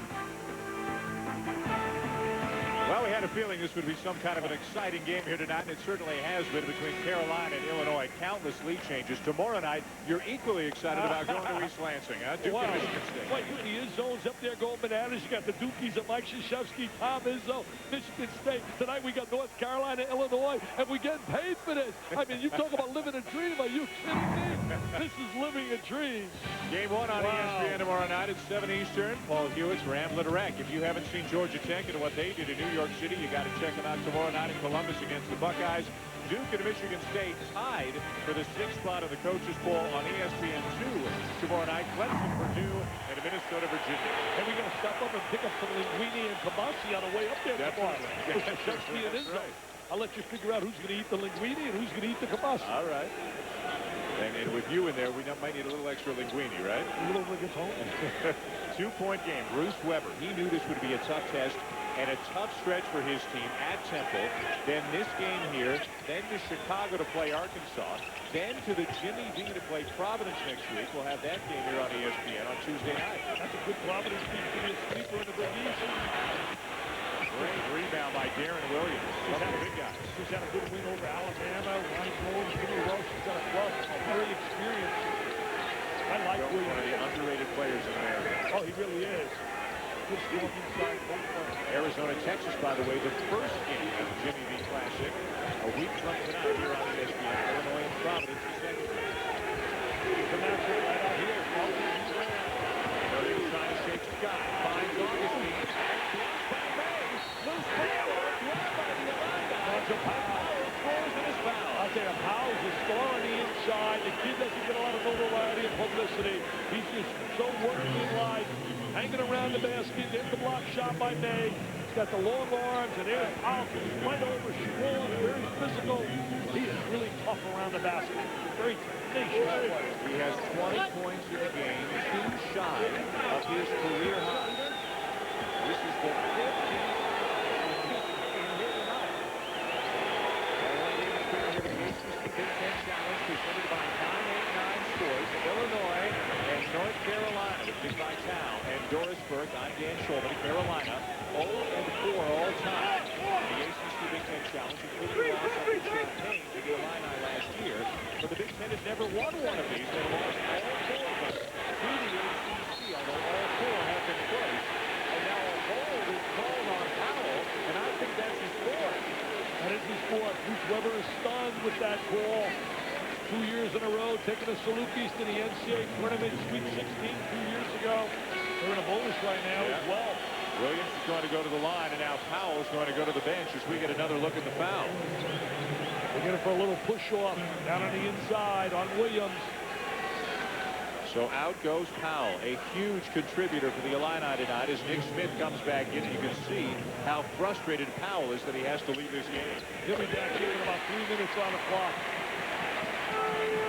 Jawad Williams, questionable to play tonight because of a hip injury, now has 15 points in the game as Jackie Manuel has returned for Carolina, taking the place of Melvin Scott. Roy Williams is getting a lot of mileage, Dick, out of really 6.5 players tonight, with Bowling, the walk-on, playing sparingly as the 7th guy. David Noel, who was a very important player for them last year, out with torn ligaments in his thumb. He won't be back for about 6 weeks. Yeah, I hope he comes out in January for the Bucks. And he'll be a great addition, very athletic. Originally recruited as a football player. Lee Brown turns the corner, takes the bump, this is the shot, and Williams again defending the glass well. Got a shot right there by Brown. Felt that the other end is fouled. And again, Bruce Weber says, I cannot believe what my eyes are seeing here tonight. Notice all the players when they go over to Williams and put an arm around him. There's that love affair. As you look at Weber, cannot believe it. This is the big time for him right now. But they had a nice win on the road against Temple. Played really well. Certainly not one of the strong teams that John Cannon's had over the years. It's the front end to make it a 3-point game. Carolina leads the NBA in terms of players. They got 12 that have played in the NBA. Kentucky has 11, Arizona 10, Duke 9, and UCLA. North Carolina is sending Roy Williams here now, and the recruiting class he thinks is special that he's got. Almost feels it. Beautiful in a matter of time before Carolina's back at the box at the elite, right? Yeah, Quentin Thomas, J.B. Smith, Marvin Williams, James Van Curry coming in next year. Listen to the half ball. That's the Carolina fastball. They like what they see. They smell a possible big win. This would be the first big W for Roy Williams at North Carolina if they can hang on and get this one. Carolina's 3-0, Illinois is 3-0, but this is the toughest test either team has faced. Illinois not going away that easily. Another rebound for Jawad Williams, his 9th. I'd get some touches to May. Everything inside out. I'd bring it to May. They did. He missed, but the foul is good.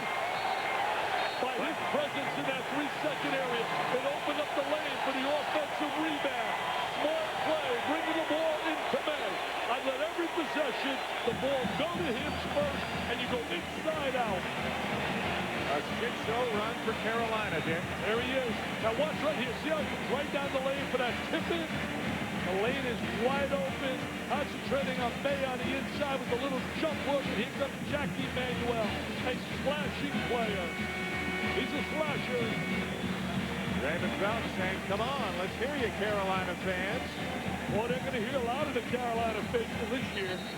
I can't wait. Like I told you, North Carolina and Duke, it is going to be special again.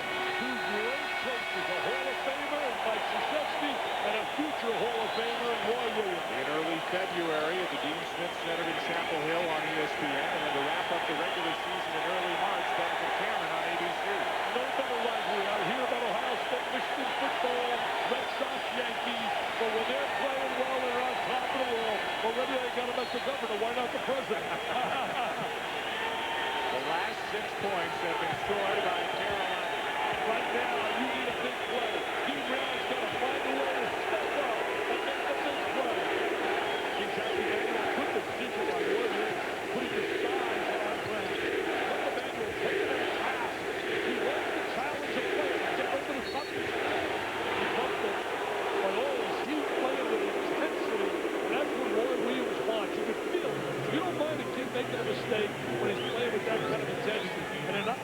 shift. Roy Williams called Jack Emanuel in and he said, son, you're a great basketball player, but you're not a shooter. You got to stop taking threes, play defense, hustle, hit the floor, and you'll play. Go for rebounds and you'll play. And he's come through tonight here for Daniel. Well, Dan, it's so important for players to understand their strengths and their weaknesses.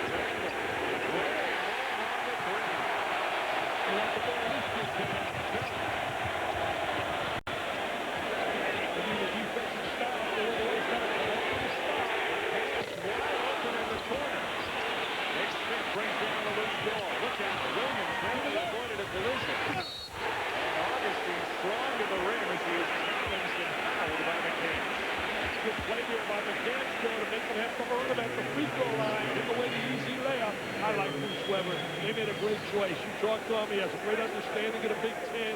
18 years with Gene Katie. There's the fouls and make it go to the line. Boy, this is what Roy Williams really wants to see from the shot. You can't see what he's talking about. Inspired basketball, giving everything he's got every night. And against these free throws down the stretch, you're not winning a basketball game in the last 5 minutes. Down 6, missing free throws on the road. Big John Madry tells us the Illini have missed 9 in a row from the field and 5 in a row from the line. Tough to win when you're doing that. It's amazing that you're only down 6. And no one knows better than John, one of the best guys in the business.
As we celebrate our 25 seasons in college basketball, it's time to flash back into the ESPN archives. Fitzwater really looks impressive tonight. He's got the great legs. He's got tremendous jumping ability.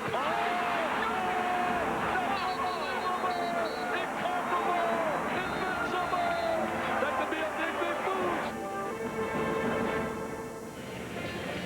Throughout the season, you're going to see something from our archives, a flashback in every one of our nearly 400 games. And you're a little bit excited about that high-riser Vince Carter, huh? Oh, little Canadian flag. I thought they were doing that for me, but they're doing that because Vince is up in Toronto. I included that. Hey, you know, if I had to pick my position, my 5 best in terms of the ACC over the last 25 years that we've been on the ESPN, my position, I'd go with Tim Duncan as my center, Lenny Bias as my small forward, my big forward Christian Laettner, Michael Jordan as my second guard, and Jason Williams as my point guard. Not a bad five. When him on that big, I got to give the edge to Bias over Grant. I love Grant. Baseline. In the air and draws the foul. Raymond Felton had a terrific game tonight, quarterbacking the Tar Heels. He really has. He's done a great job not only quarterbacking and understanding the role of a point guard. He's demonstrating truly what we mean by a point guard tonight. He's also doing it on the defensive end. Look at Phil Ford. I didn't have Phil Ford. I was going to say. No, but he didn't play. Before, right? He was before. Yeah. He was prior. Obviously, he's the best of all time at the point guard slot. David Thompson would be the best of all time at the small forward slot. But we're talking simply ESPN. The last 25 years. Felton looking for his 10th point of the night. 10 points and a solid job understanding the system of Roy Williams and defending on the and stopping the Stamar Brown.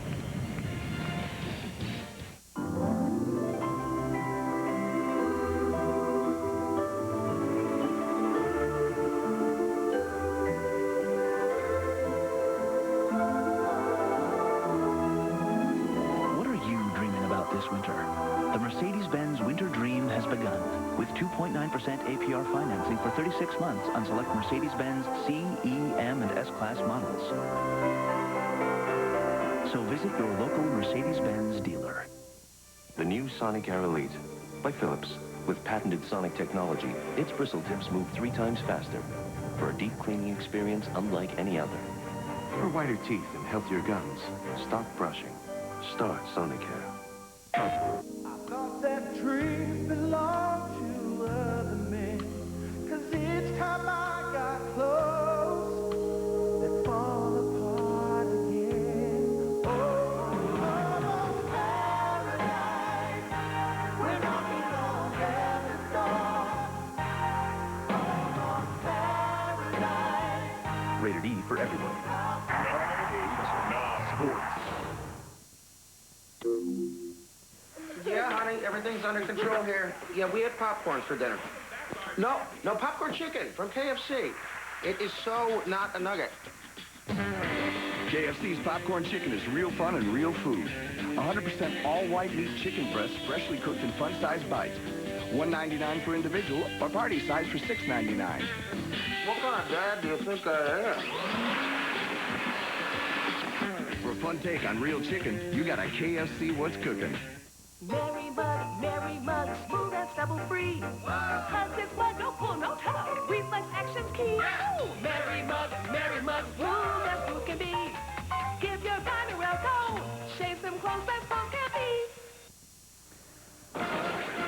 Update from College Park here. Devin Harris and the experienced Badgers trying to win a road game here. Harris, the only Badger in double figures, knocks on the triple to make it a one-point game. Then Jamar Smith on the other end. This is the first Maryland three-pointer of the game. They're up by 3. We'll keep you posted. All right, Chris, thank you. The ACC leading the challenge, the ACC Big Ten Challenge, 2-1 right now. And also leading in this game. 4 more great games coming tomorrow night, including Duke and Michigan State. Upcoming telecasts on ESPN HD include Maryland and Florida next week.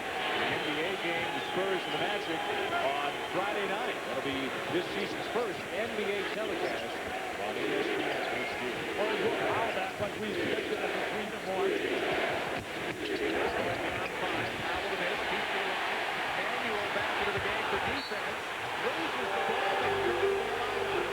Great defensive play right there by Head to keep the ball alive.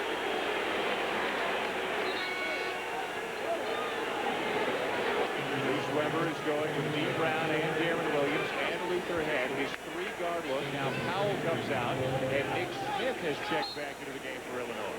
They like to Smith on the floor at the end of the game.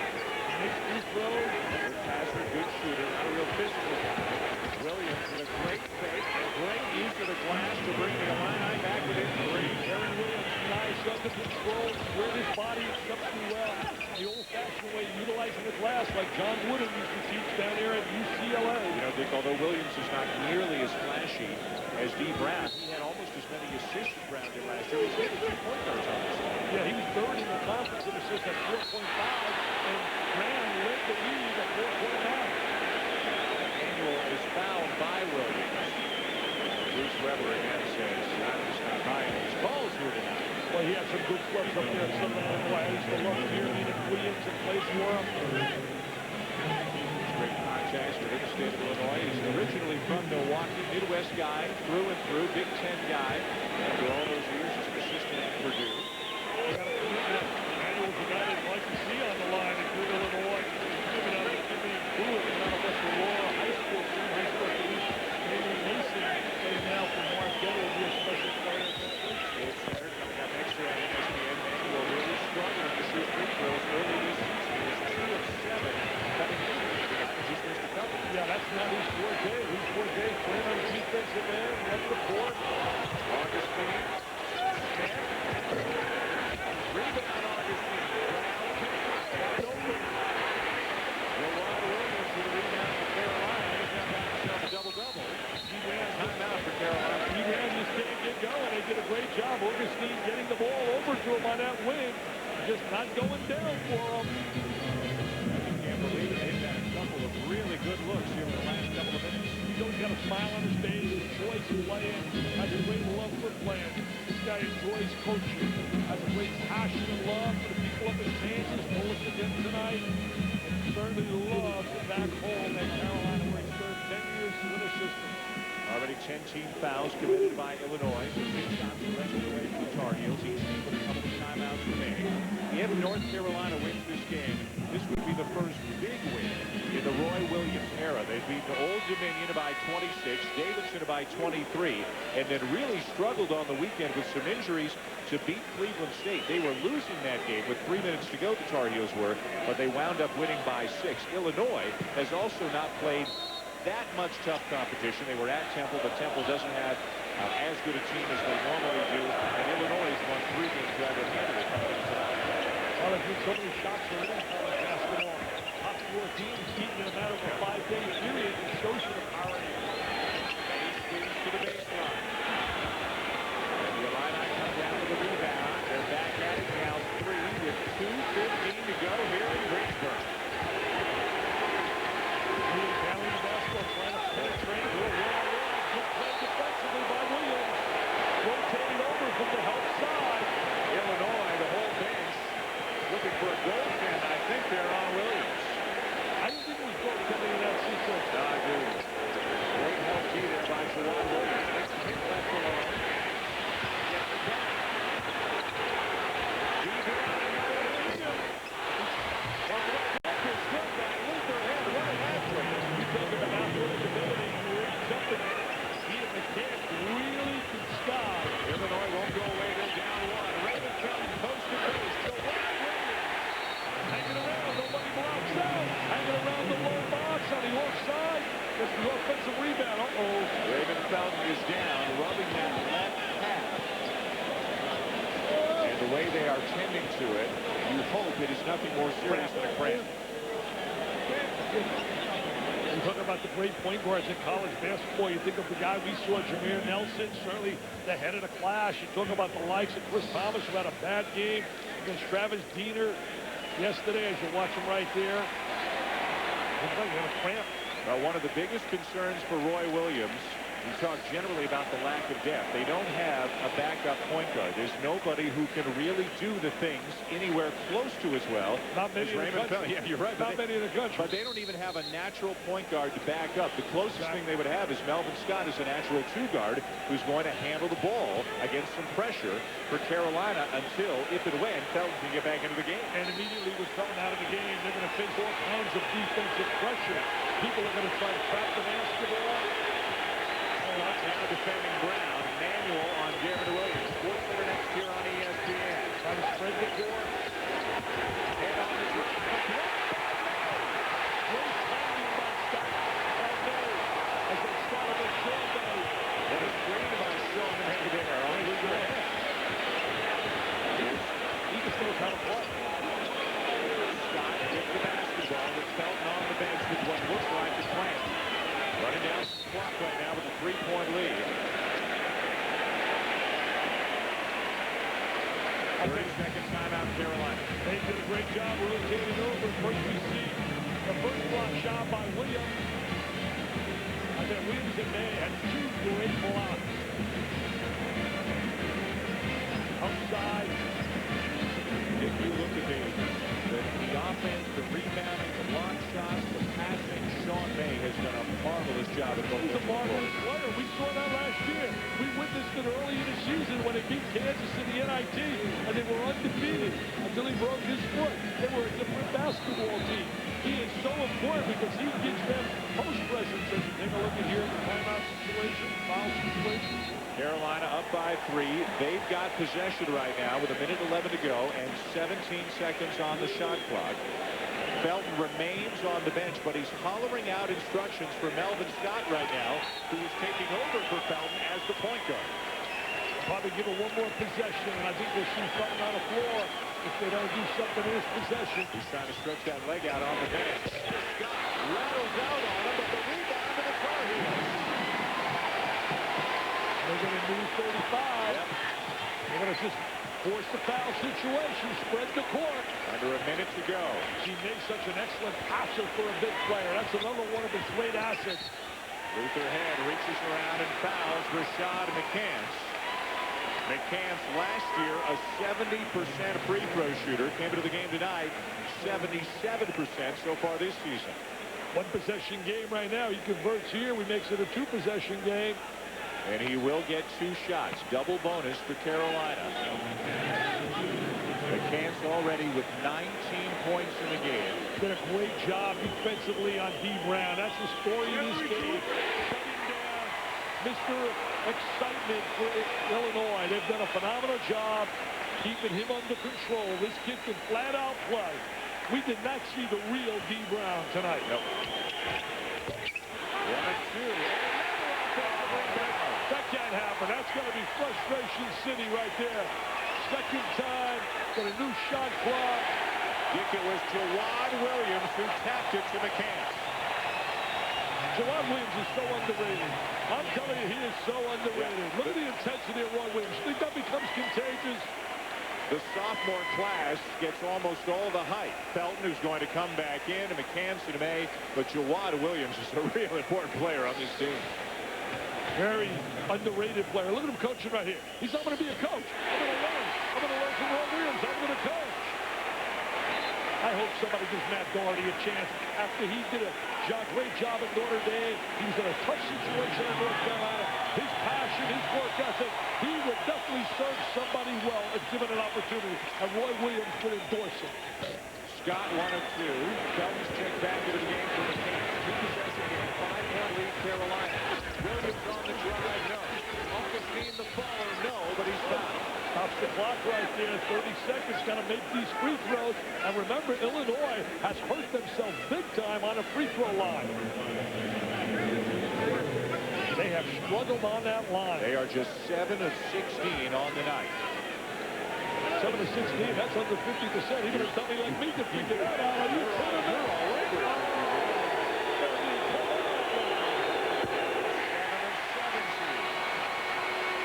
Got to make those free throws. Chris Fowler, they got to make those free throws.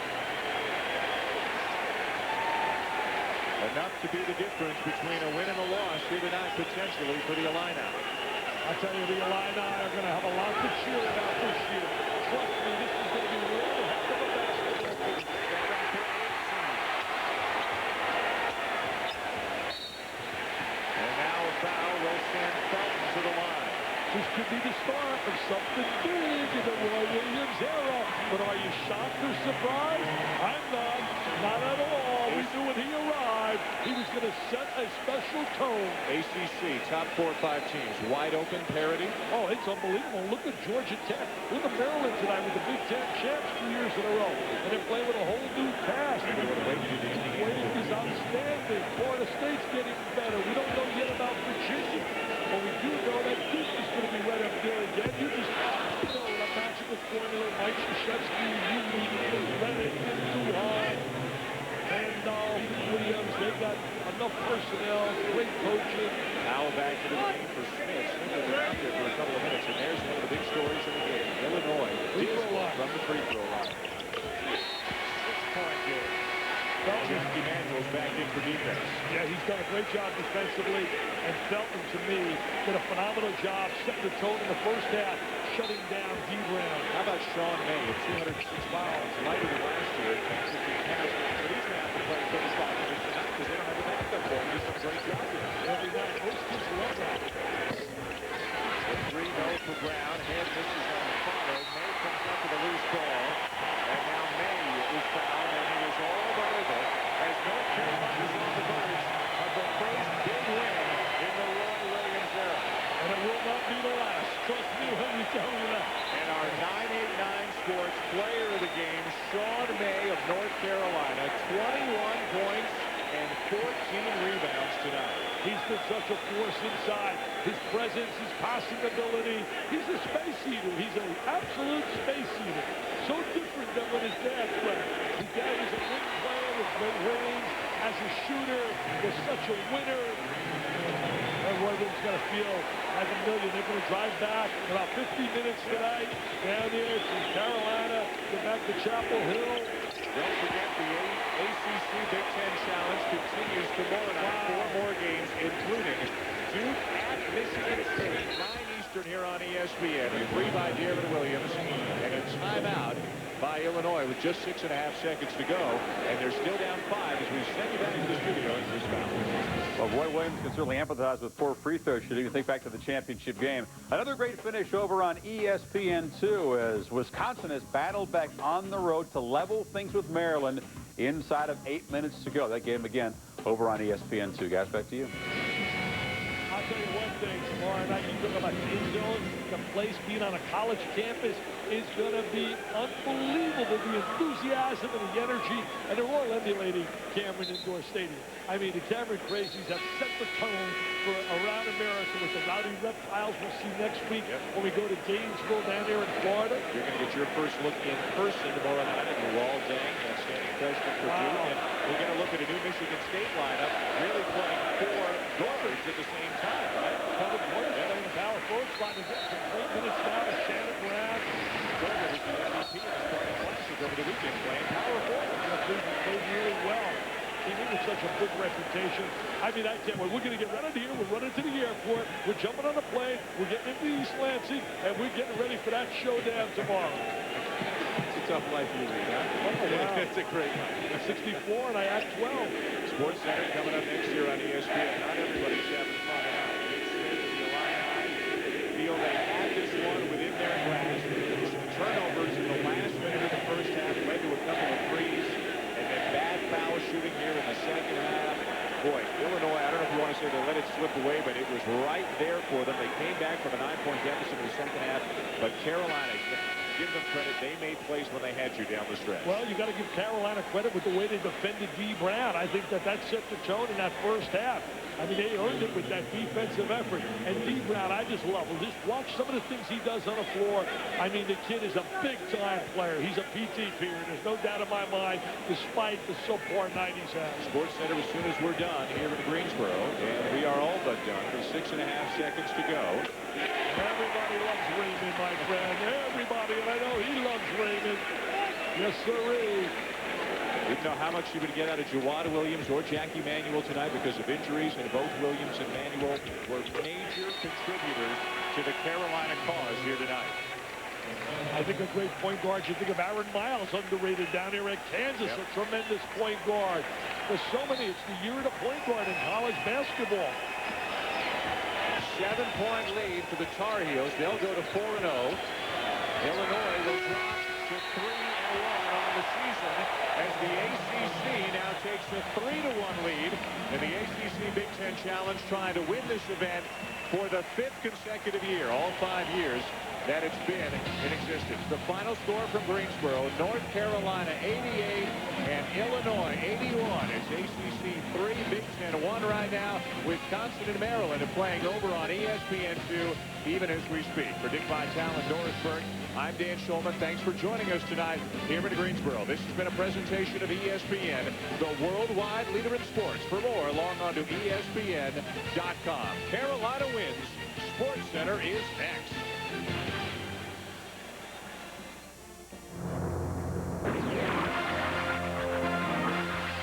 This is Sports Center.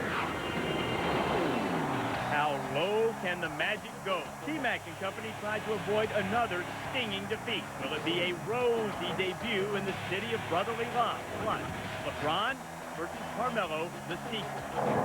Another barrier broken. Welcome to the Crim era of Bulldog football. It's the Big Ten versus the ACC, with Roy Williams taking his first real Tar Heel test. Who's poised to break out in Week 14? And when is less more in the NFL? Find a seat. Sports Center now.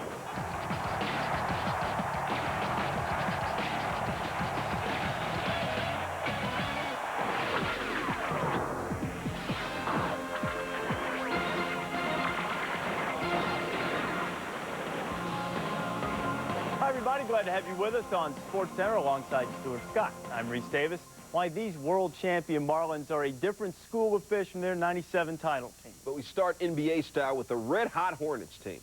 I know what you're thinking. Losers of 3 of the last 5, haven't scored more than 88 points in the last 7 games, red-hot. Compared to Orlando, who's lost 15 straight. Anything is red-hot. Magic and Horns became a home and home, and Let's go back to when this losing streak first started for the Magic. Second game of the season, October 30th, against these Hornets. They got dusted, and the Magic have not been the same since. Could it be a case of that New Orleans black magic? Wait a second, why I gotta be black magic? I'm just wondering. First quarter, Teron Loop, my bad. Turnover leading to Baron Davis at the jump. Magic at 20 turnovers. Still first quarter as that smooth jazz flows with you. Rod Strickland, turnover in the backcourt. Darrell Armstrong torched his old team. Armstrong won 6 Hornets in double figures. In David West, W-E-F-U-N-K Funk. The rookie, 14 points, 11 boards. Still second. Gordon Girasek, the miss. Rod Strickland got the rebound. My bad. Orlando was once up 15 points in the game. Later, Baron Davis off the break. Baron getting some bunnies with a Badooka dunk. B. Diddy's been silly good. 21 points, 11 boards. Yo, DJ, bring that back. His 7th double-double of the year. Second half, Tracy McGrady. See what happened. Third quarter, Davis, 3, dropping that. He's hit at least 1 3 every game, and it's still a case of funky black magic. Magic's 16th straight loss, one off the NBA record for a team that made the playoffs the previous year. It's also one off the Orlando Magic franchise record of 17 straight. Tracy McGrady, who scored 16 points, been involved in 15 of these. McGrady's personal 15-game losing streak, the second longest ever by a defending scoring champion. This is track 2 on the CD. This is more upbeat, I've noticed, too. I know you're giving away concert tickets in the first one. Greg Anthony peeped the game. Yo, GA, work the mic for us, man. The Orlando Magic right now mired in a 15-game losing streak, and 3 of the big concerns for Johnny Davis as he takes this team moving forward are going to be their chemistry, their team defense, and a disenchanted superstar. If you look here offensively, this basketball team right now is totally confused because they don't have a guys out on the floor who are playing for one another. Everything is about trying to get them a shot, and then when that doesn't occur, they look to then try and make the pass. And then if you look at them again, chemistry. You're supposed to set back picks in the backcourt when you know you're going to be pressured by Baron Davis or Darrell Armstrong.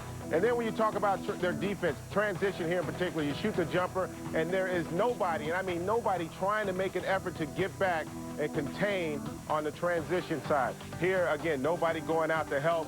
How the heck can you let a guy just drive right down your gut, lay it up in your face, unless you are lacking confidence? And then the biggest issue right now, you got a superstar in Tracy McGrady, a talented player who's disenchanted right now. He's frustrated. He's never had to deal with this type of losing and this type of lack of production from other players out on the floor. All in all, this will lead to a formula for breakdown throughout the rest of the season unless Johnny Davis can figure out a way to get these guys their confidence back, to get them playing for one another. If they can do that, they can somehow get out of it. Remember, they're playing in the Atlantic Division, and as bad as things are, they're still in the contention for a playoff spot, guys. At least they are at the moment. That brings us, Greg, to our question of the night. How many games will the Orlando Magic win this season? You can log on to ESPN.com. 2? You're voting 2? Come on, no, I'm not voting 2. They're going to win 30. Greg Anthony says 25. You can log on and cast your vote. Results coming up later in Sports Center. Raptors and 76ers. Jalen Rose, Donyell Marshall, Baxter Factor, Lonnie Baxter making their first appearance with the Raptors. Hey, they've been held under 65 4 times this season. Ties an NBA record for a season. I should say they need to find some offense. Now, Vince Carter, he thinks Jalen Rose is going to break toward the basket. Oops. Well, those two haven't played together a lot, but they would get it together eventually. Game now tied at 17 in the first. This time, Carter finds Jalen. Tar Heels and Wolverines getting along well. He only had 6. Raptors up by 3. Marshall finds Baxter Factor. Found Marshall for the dunk. Those two guys getting together. 26-21 Raptors. Raptors lead by 8. Knocking down the 3 after Carter handed out the assist. Carter had a career-high 12 assists on the night. Here is Marshall grabbing the Lonnie Baxter miss. And 1. Hey, they're to 70. You could have a high water mark for the season. Ensuing possession, Allen Iverson. That's just showing off. He got to the free throw line 23 times. He made 18 of them. Sixers were down 9. Iverson off the window. He was only 8 of 32 from the floor, but he had 35 points.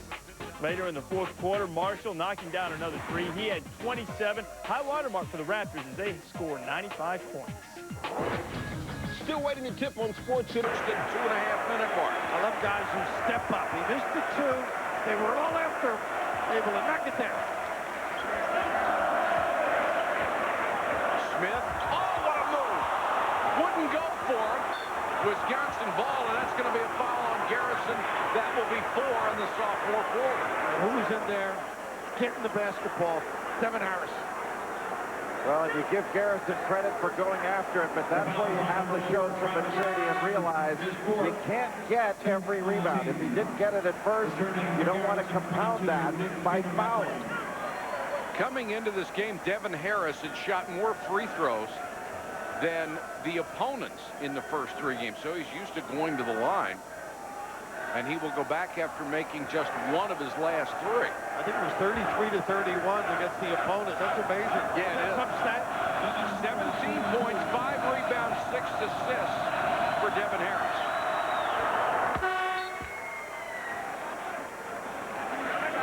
Tomorrow night, ESPN's coverage of the ACC Big Ten Challenge, presented by 989 Sports, continues at 7 Eastern. Georgia Tech, Ohio State, then at 9, Duke against Michigan State, both ranked 6 in the ESPN USA Today poll. 57 to 53. Here comes Wisconsin again. No quit in either one of these teams. And they're stepping up to D. Much more pressure on the perimeter. Kaner Medley out to Gilchrist. Maryland's got to get better spacing. They were all bunched up. Here they go. They're much more organized now. Under 2 minutes to go. Smith. Nice pass. Pretty extra pass. Beautiful dish to McCray, and he scores.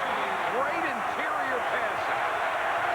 This is the type of situation where Harris usually steps up. McCray has 15. Harris for 3. Got it! Good call, and they ran that double on the left side. Boy, he can catch and get squared. Phil, as good as they come. He has hit 5 3-point shots, and just a remarkable performance for a kid who had struggled so much with his long shot. Comes off the high rub, and then turns and goes off a double. You can see coming off the double, he squares himself. That is so pretty. You might say, onions, onions. And here's that great play. I thought the extra pass, Jay, you draw the D and step to the goal. Excellent play by the Maryland interior people. Smith with the pass to McCray. And Harris just a little bit too slow on that rotation, but made up for it on the other end. Harris has 18 points in this half, most of them coming on 5 3-point shots. You know, if you look at his eyes, you can see a kid who is just burning to win. Well, don't forget, he and Scott Merrill were 21-1 their last year in high school. Scott first outstanding game last night against ND for Marquette. Leads the team in assists. Leads the team in scoring. He is the team leader on top of that. 1:15 to go. Gilchrist as Harris was going for the steal there, and this one is stolen. Wade with a great denial. Jay had mentioned earlier about needing the guy or stepping ahead or jumping to the ball. He did that. Wisconsin can tie with a 3. Under a minute. Watch the slip. There you go. Morley with a miss, and there's Kaner Medley with another huge block on the follow. He may have gotten away with one around the rim, but what an effort. The eraser man. 9 Maryland blocks tonight, and now the Terps trying to run the clock down as much as possible. I got to give it. They have got to foul right now. And Bo is telling him to give it. Oh, foul there. Oh, you know what they call it? They did that. Yeah, they did. That's the right call. Smith with the grab and the takedown. Right here, this may have been. Tell you what, that was awfully close. Awfully close, oh, but give Kaner Medley credit for going after it. You have to think that Bo Ryan is extremely disappointed that wasn't called goaltending. But I'll tell you what a great play by Wisconsin Bo Ryan, that call to look for the slip. Everybody worried about Harris coming off that double, and they saw the screener wide open. All right, there's a timeout. Wilkinson will go to the free throw line. He is a very good free throw shooter. He's hit 4 out of 4 tonight and has that excellent stroke. Now, if you make the 2 free throws, you make it a 1-point game. 25-6 to go.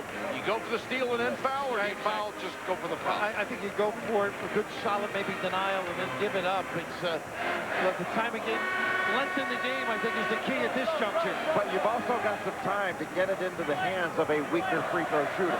All right, is this situation, as you see the numbers on the free throws, Maryland almost devoid of experience. Right. Wisconsin, such an experienced ball club. Is this a huge advantage, or have you seen enough from Maryland tonight to think it might not be? I'll let you know. I mean, who makes the Gilchrist's only shooting like 56% this year, but last year he was in the 60s. Right. So, maybe that's a guy they entice. If they make them, that's part of the maturation process. But this whole Maryland team only shooting 56% on the season. They have not had a lot of success at the free throw line. Wilkinson, the junior from Blue Mounds, Wisconsin. It's the first. It's a 2-point lead. His ambition in life is to be a dairy farmer. With his dad, he was raised on a farm, right? Exactly. And he learned to shoot in a barn. He had to shoot over a big beam, and that's why he gets good arc on the ball. He didn't do it with 17,000 people in his face. 59-58. He has hit all 6 free throws. Gilchrist double-teamed has to call a timeout. Nice pressure by Wisconsin. But I don't know if they were ready to give the foul either. They were playing it straight up in that corner. Tomorrow night, ESPN's coverage of the ACC Big Ten Challenge presented by 989 Sports continues at 7 Eastern. 15th ranked Georgia Tech will take on Ohio State. Then at 9 Eastern, you'll see J.J. Redick, Chris Duhon, and the Blue Devils meet Chris Hill, Paul Davis, and the Spartans of Michigan State, who are also ranked 6th this week. The ACC Big Ten Challenge presented by 989 Sports on ESPN.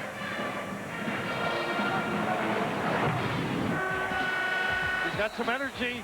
I knew him when he had dark hair, and he was still as anguished during the game tonight.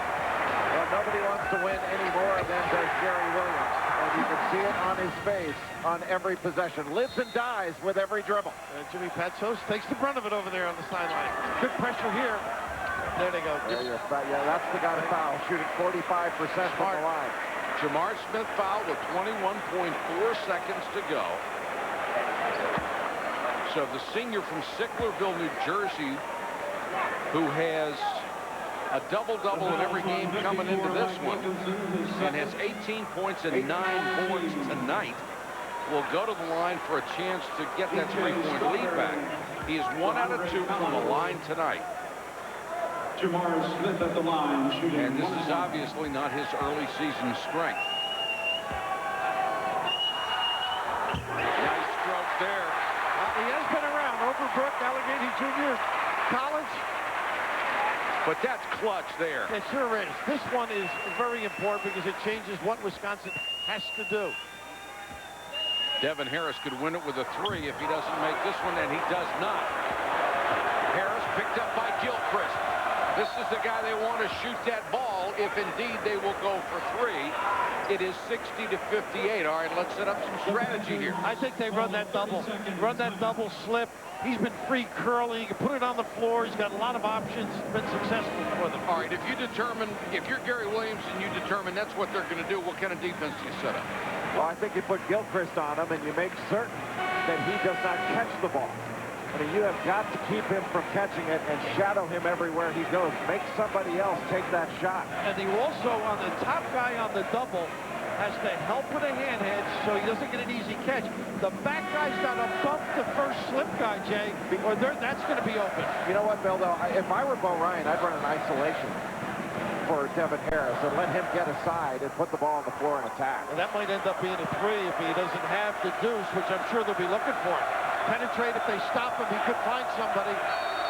Guy that's pretty good is Morley with a jump shot. He might end up with one. Good. Wilkinson. Go! Holy cow, I got it! Onions from a dairy farmer. Maryland will take a timeout with 8.2 seconds to go. So if you're thinking it's going to be Harris, the guy who has absolutely killed Maryland with the rainbows tonight, Instead, you go to the guy with a bottle of milk in his hand, and he knocks it down. Well, he's a very good deep shooter. He struggled a little bit early with his threes, but here on the screen, he's wide open. And again, we see the inability of Maryland to close out on the shooter and really getting a great open look. The three, a little nylon. But, you know, he did take it with late pressure on him. Just a superior shot. He had a hand right in his face. Wisconsin came into this game having hit 9 of 51 three-point shots. That's 17%. That's just hideous. Tonight, 10 out of 21. And you see the frustration here. You want a couple of more seconds to get organized. Gilchrist has been successful going down the lane. They run that little flex cut on the baseline. It might open up a dribble opportunity for him. Of course, the go-to guy has been Jamar Smith inside tonight with 19 points. But with 8.2 seconds, you really don't have a chance to be picky, do you? Well, the main thing is first, they've got to get the ball inbounds. They have got to be strong and make good cuts to get it inbounds. Maryland has only hit 2 out of 8. Wisconsin 10 out of 21 from behind the arc. I think Wisconsin will back it up just a little bit. Collins on the floor here as well. You might see his ability to turn and get to the rim. See if they inbound to Gilchrist. Collins is on the court. Gilchrist has it. Penetrates past Harris, tries to bank it up. Nick Cater got a foul. And a foul with 2.4 seconds to go. Mike, I'm amazed at Nick Cater Medley's ability to get to a ball quickly. We've seen it on shot blocks. He gathers, explodes, and anticipates. You know what's interesting? When you give him a run-up, he is an extraordinary athlete. If he's got to do it off 2 feet next to the basket, not quite as explosive. But Morley didn't turn around and get a body on him, and that's what made that play possible. Misses the first. He has to make the second to tie. He's got to stay on the line, Mike. He's backed off the line. He's taking himself away from the basket. Got to go. Step up and knock it down. One clutch show after another from these kids on both sides. All right, 2.4 seconds to go. What's your strategy now, Coach? There's a lot of things they can do. Timeout situation. If you have it, you move it to half court. That's one option. You can do back screens. Remember Christian Laettner? Well, that's what I was just thinking. And the main thing is, whatever they run, I think they're going to try to get the ball in the middle of the floor. But what's really important for Maryland, when that ball is in the air, that is a loose ball. Go after it. You have got to get a finger on it, get a hand on it, knock it away. Go after the ball. It's a loose ball once it's in the air. And no timeout, so they're going to have to run some good distinct screens and come to the ball. The postman must come to the ball, turn. He can make one more pass with that 2.4 and get a good look on the other side of half court. Of course, Maryland very familiar with overtimes in the ACC Big Ten Challenge. Go back to 2002 against Indiana, and it was Tom Coverdale. 30 points, 6 assists in 43 minutes. Erased a 4-point deficit to send it into overtime. After that shot by Steve Blake, a three-pointer at the buzzer, was disallowed. Indiana scored the final 7 in overtime to take that game 80-74. Now, what do you think Gary's thinking defensively, Jay? Well, I would imagine he's going to put somebody on the ball. It's going to be Nick Cater Medley. I was thinking maybe he would bring in Kenny Beckway because of his length, but Cater Medley just as good in order to put pressure on the passer. The passer can run the baseline. He's got good, quick guys on the floor. You may see a denial, a knockdown, and Maryland they're not on the ball right now. They switch it and just match up. Now Harris will be the inbound. Normally the most dangerous guy is the inbounder. Stolen by Maryland. Oh! The buzzer of 3 would have won it. Oh! Great move defensively with the speed on the floor. And I'll tell you what, that game was still in the balance because the clock did not start right away.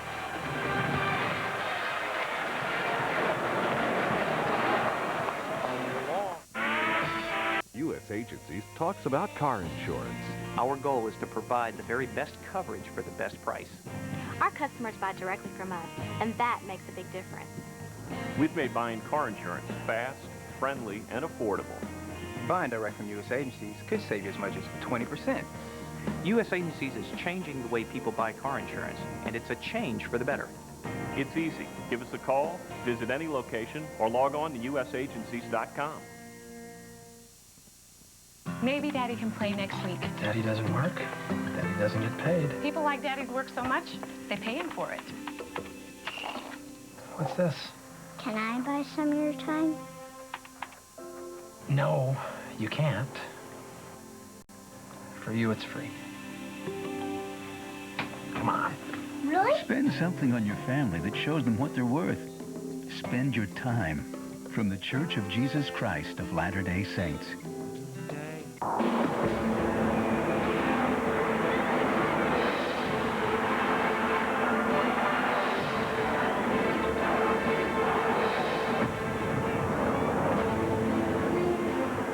This has been a beauty at the end of regulation, guys. 61-61. I'll tell you, both coaches working overtime. Great play to inbound by Bo Ryan's guys, trying to pick up the charge along the baseline right here. And then once it's passed in, and it is legal, Jay. Terrific play, and then the counter. Just a great job by Maryland to go up for the ball. It was a loose ball. Go get it. Outstanding. Gave themselves an opportunity to not only keep Wisconsin from winning it, but to win it themselves. It's a great effort expended, and it had the feeling all evening long of ending up nothing. So we'll put 5 minutes on the clock. He's looking for a special type of water here. Blessed water, maybe. Fatima water.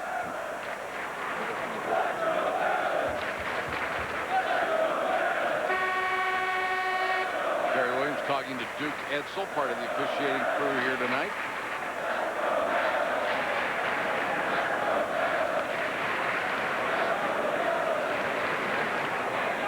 Bo Ryan, who has won back-to-back Big Ten titles, one of the top 3 favorites this year.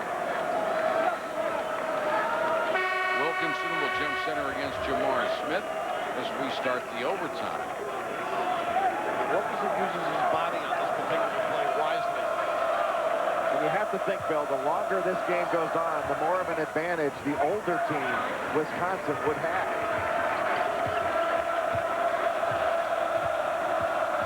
Harris against Gilchrist.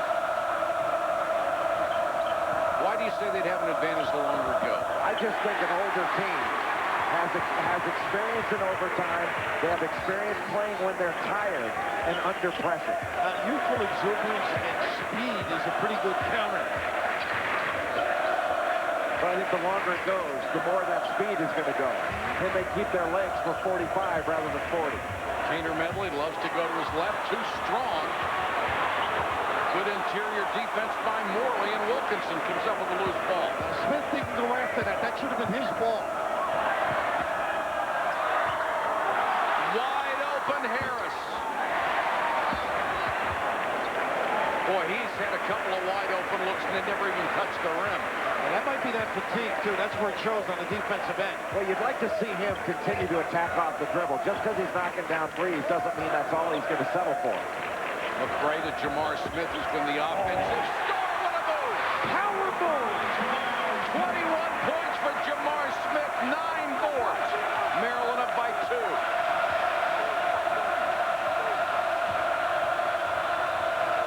He's already scored a career high, and they'll probably need more from him.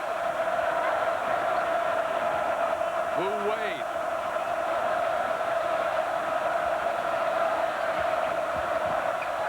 Owens trying to penetrate, switch to the left-handed, got it. Away from traffic and able to elevate. So, work of strength. Wasn't that pretty? And how about the right-handed drive and the left-hander getting all the way into the lane from the corner? Off the foot of McRae, lost concentration and bounced it off his shoe. All right, heads up, let's go, come on. Mentally tough, let's go. McRae will go man-to-man against Owens. Wilkinson looking for the cutter. That's Harris. Boy, he's got great feet. Bounce in and out. But when he goes to that quick dribble, he wants the ball back. Nice step through. Oh, my goodness. Play by Boo Wade, the guy you don't look to score. Well, how many guards can make an up and under move that smooth and take advantage of a guard defending you in the post? Outstanding. They can because they're so used to it. Once again, using the lane. Gilchrist. Tough play. Worley did a great job of recognizing a teammate as he was in the air and getting it to him. Badgers on top by 2, 2:13 and counting. This is where Wisconsin has to grind them. Tried to get it into Harris. Somehow he got the ball. And now Wisely brings it back out, and they stepped on the sideline. Mike Wood right there on the call. Kevin McHale would have been proud of this move. Now the janitor has to come out and pick up the lingerie after this one. Everybody airborne. That is just gorgeous. And your point of the little guys being in there, they do it so often. They're confident. They know they can beat their guy and avoid the bigger people. 1:57 to go. Jamar Smith. Turnaround jump shot. Rolled out. And out of bounds to Maryland. You know, the longest basketball game I ever did was Indiana-Wisconsin. It either went 3 or 4 overtimes. Well, Wisconsin's here. Might as well do it again. That's another good move the last trip. Just one unable to convert. Time now a factor. 1:39 to go in the, shall we say, the first overtime. Gilchrist, beautiful spin. Using the defenders and abusing. A called set. That was Maryland's wide set where they went 1-4 low and let Gilchrist go one-on-one up front. Gilchrist has a dozen. Career high 9 assists. We're tied at 65. Whoa, what a good ball game. Wilkinson. Fake twice, pounded. He's been perfect at the free throw line. And look at Jamar Smith. Ooh, there was almost a technical foul there. Oh, it should have been. He took the ball and slammed it about 1.5 stories high. I don't think he meant it. It was more frustrating. I don't think he was venting. I know what the reaction was. But, you know, Jimmy Brown used to say he loved to get hit when he played football. Now, how many football players like to say that?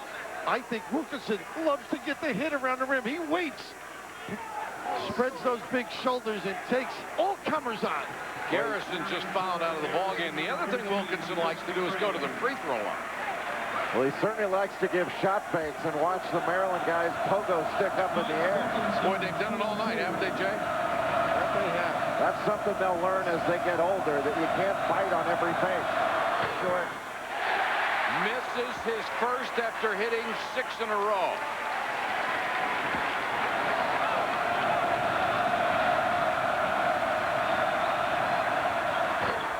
Missed them both. Holy cow.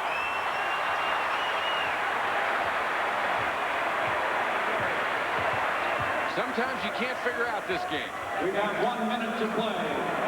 Smith. Smith or Gilchrist? Got him isolated. Jamar Smith may be coming of age tonight. He is having an exceptional basketball game against a tough defensive team. He just wheels so quickly. You're always looking for somebody to step up. He's their guy. Harris, nice defense by Gilchrist to keep him off the baseline. And then a reach-in foul against Wisconsin with 41.5 seconds to go. Clayton Hansen with the reach in, not a bad one, but here's Smith, Jay, and I just love how everybody drifted away. Nobody came down to help. He's shown a wide arsenal of releases. Just a quick wheel into the lane, the pretty finish.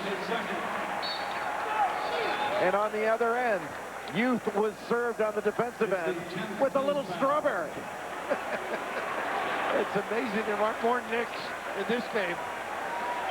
Jamar Smith, 23 points, 10 rebounds in this game, and now Strawberry will go to the line.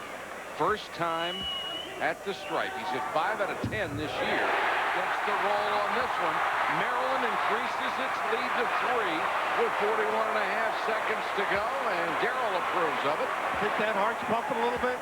It's worse when it's one of yours. Because there's nothing you can do about it. Missed the save, but Smith rebounded, he's fouled. You know what? There's a lot of luck in this ball game.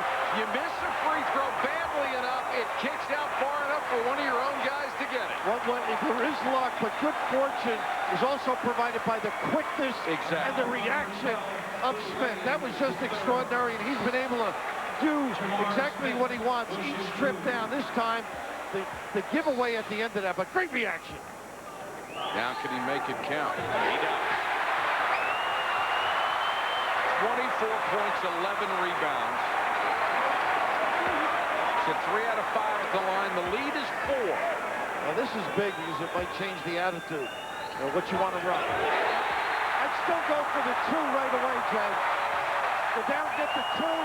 It's not over if you miss the 3. Get the foul, you can extend the game. Jamar Smith is averaging a double-double this year, trying to lead Maryland to its 4th in a row. Miss Sauce? Yeah. I got that potion? Yeah. I shake you fast? Yeah. Or in slow motion? Not again. Shabuya! Shabuya! Shabuya! Shabuya!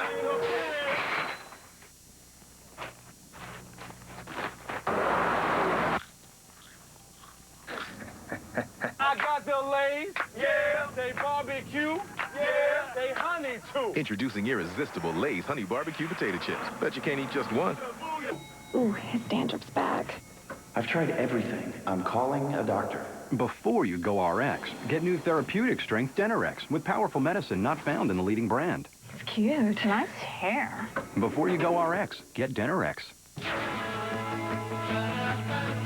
Out of gas, short on cash. I know where we're going. McDonald's dollar menu, a lot for a little. I'm loving it.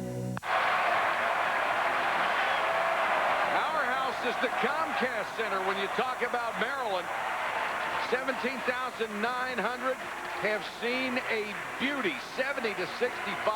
Jamar Smith's been brilliant. Our house is a very fine house. I think that Jamar Smith able to dominate, Jay, around the rim. He's finished plays. He's been aggressive. He's been a go-to guy inside. And when the ball has been loose late, Jamar Smith has gone after it and cleaned up the misses of others.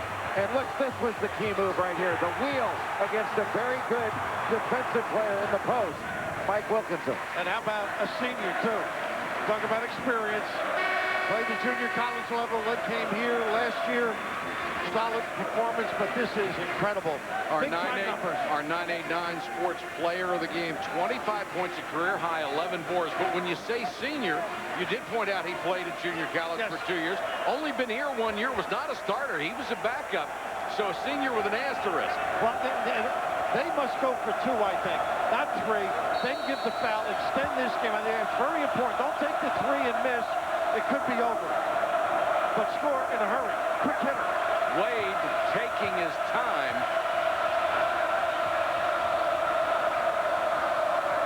Wisconsin doesn't have this kind of time. With 27 seconds to go. They're in trouble right now. Harris double team. Throws it away.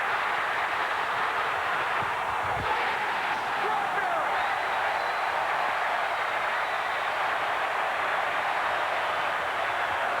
72-65.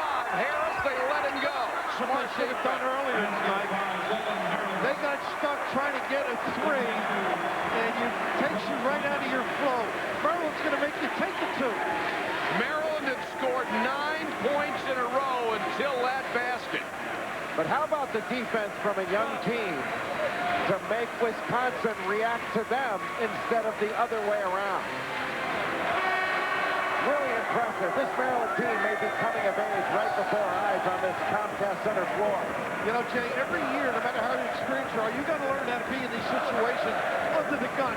They were stymied not only by the defense, but their lack of conviction of go to the hole, get that douche, and give the foul. And you can just see, as you mentioned, the pressure terrific out front by the Terps. And how about the poise of Strawberry? Not just getting the ball and hanging on to it, waiting to get fouled, taking it down to the other end and scoring and putting Wisconsin in an even deeper hole. Only 14.3 seconds to go. NBA fast break will be coming up when we're done here. Maryland just needs to inbound the ball and draw the foul, and they do with exactly 13 seconds to go. Right now, it is still a 2-possession game at 72 to 67. 2 free throws would make it a 3-possession game, and Strawberry now being tended to on the Maryland sideline. And the ACC chant goes up in this partisan Maryland crowd. This is as good an atmosphere, obviously, as we've seen this year. Yeah. But this is an amazing contribution these fans have made. Well, they're saying ACC, but the real letter has been D. The Maryland defense, 12 steals in this ballgame, 10 blocked shots. That's incredible. McCray misses the second. Now they need 2 threes and a steal in between. Harris double team. Forces that one off the back. Harris thought he was fouled, and I thought that defense was not real bright. They could have easily fouled him and given him 3 free throws. And also, I think it hit the top of the backcourt. It did. Still should be in play. It is in play. It didn't go over it. Yeah. Unless it hit the shot clock. Well, I don't think it hit the shot clock, but unless it hit one of those wires that go above it. Well, it's academic right now because there's 4.5 seconds to go in this game. He knows.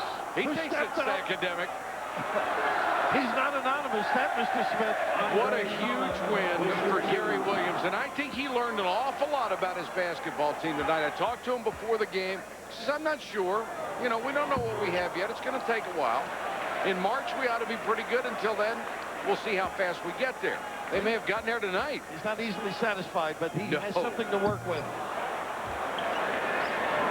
Missed them both. Harris brings it up, and the Terps have knocked off the 13th ranked team in the country here at the Comcast Center. Guys, your impressions?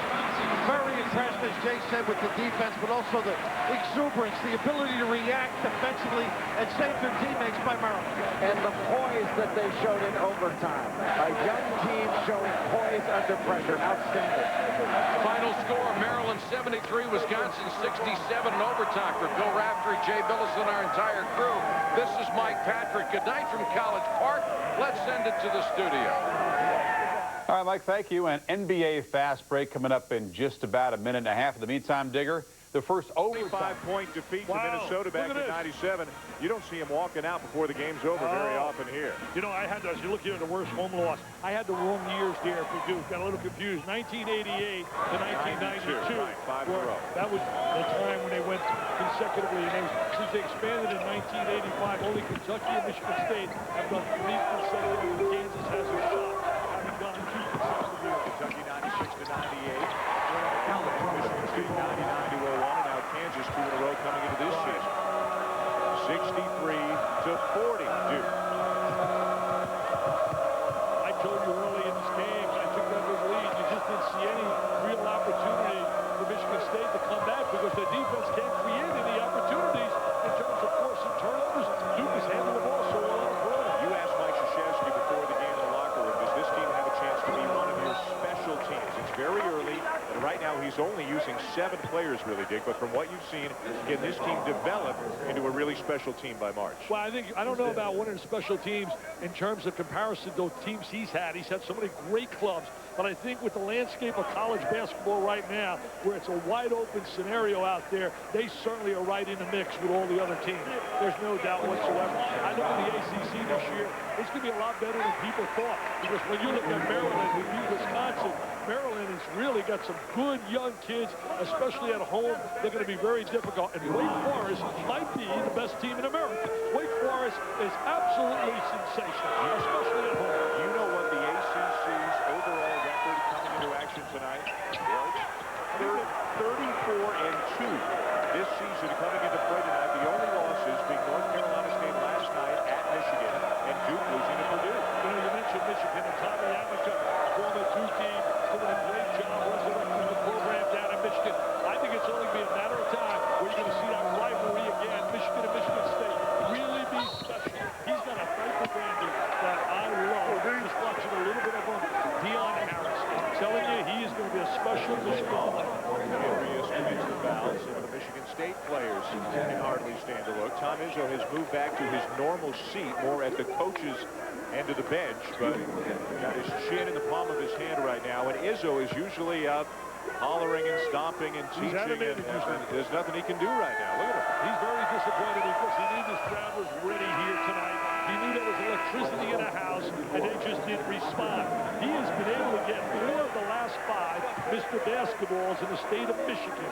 Deion Harris is one that got away, and I'm going to tell you, the recruiting battles are going to heat up between Abbott and Rizzo, and this is going to set up for some great rivalries, and maybe we'll get a chance to get back down to Ann Arbor. I haven't been there in a long time. Been there in a while, huh? Well, great news for the Michigan kids when the NCAA announced that they're allowed to go into the tournament this year. Oh, yes, salute up. Got to give a stock up to the NCAA Fractions Committee. Torber knocks down the 3. He looked really good shooting that 3, too. Shot in roll as he was going up rather than coming down, which has been a dilemma for him. They have worked on the mechanics of his shot over the summer to make it a little bit more fluid. He is more of a scorer than a shooter, but a former National High School Player of the Year. That's the first made 3 for Michigan State in tonight's game. You know, when they execute this 2-3 set foul line extended, they are so difficult to defend, dude. Especially with the kind of perimeter players they have, with Duhan, Reddick, Ewing. Look at their execution. Great execution. The release from the high post, the dump down. What a backward Williamson took tonight. Williams with another easy one inside for Duke on the receiving end. A lot of great passes for Duke on the perimeter. Got the 3 The way he orchestrated and handled the ball, the way he was really exceptional at that point where it's like, you know, last night I gave you my all ACC team in 25 years on ESPN. We talked about him. We talked about some of Tim Duncan and Leitner and Lenny Bias and I had Jason Williams and Michael Jordan because we picked it by position the silver anniversary. I've been banging my head trying here with an all Big Ten. I'm going to lay one on you. All right. An all Big Ten. Just the last 25 years. The last 25 years. You can't include Magic Johnson because Magic was not part of it. He played in 78, 79. Okay. So we start from 79, 80. I'm not including anyone that played only 2 years and less. So that eliminates Isaiah Thomas. That takes him out of the mix. So here I go. My point guard, I'm staying right here. The kid was a winner, and he did a great job, led him to a national championship, Mateen Cleaves. Nice choice, yeah. My second guard, I'm going to a guy that led his team to a national championship in 87. Now doing a great job with the Iowa team. In a minute, I'm going Joe Barry Carroll from out of Purdue. Calvert Chaney, unbelievable scorer, and Jimmy Jackson as my small forward. Folks, do you agree with him? Think about it. He'll defend his choices when we come back after this.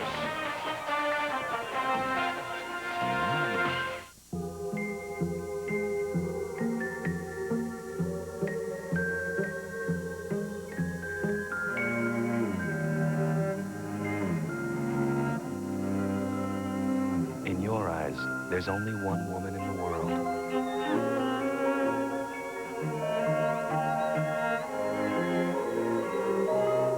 This Christmas, celebrate her. A diamond is forever. Just a little love. Think of your fellow man. Lend him a helping hand. Put a little love in your heart. Put a little love, and the world will be fair. And the world will be so beautiful now for you and me. You just wait and see. Yeah, honey, everything's under control here. Yeah, we had popcorn for dinner. No popcorn chicken from KFC. It is so not a nugget. KFC's popcorn chicken is real fun and real food. 100% all-white meat chicken breasts, freshly cooked in fun-sized bites. $1.99 for individual or party size for $6.99. What kind of dad do you think I am? For a fun take on real chicken, you got a KFC What's Cooking. I thought I'd never be able to stop smoking, but with the Commit lozenge, I've got hope. Tried quitting before, but this time, I feel stronger than my cravings. For anyone who's tried to quit and failed, there's hope. Introducing the Commit lozenge, clinically proven to help you stop smoking, even if you've tried before. Commit delivers strong, craving-fighting medicine, and it keeps working even after the lozenge is gone. I can actually see myself without a cigarette. The Commit lozenge, real help, real hope. It was rated a toss-up in Tuscaloosa, and Charlotte and the Crimson Tide went down to the final minute. Watch Kennedy Winston. Penetration finds Antoine Petway, turns a 1-point lead into 4. He hit 2 big threes, up by 3, 13 seconds to play.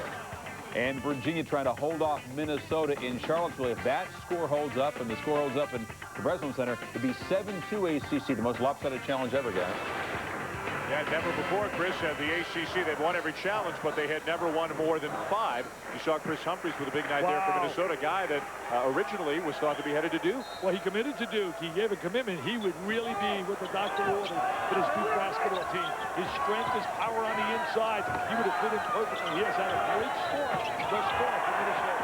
Over with the 8-footer, doesn't go. Totally no good by Brown. Sports Center is next here on ESPN. You gave us your All Big Ten team, but during the break you said there's one honorable mention guy you wanted to talk about. Yeah, you know, really could make a choice for Glenn Rice. I found a good time with Shania Rice at that forward slot. And I love Jimmy Jackson. And everything's based on what they did as collegians. Nothing to do with the NBA.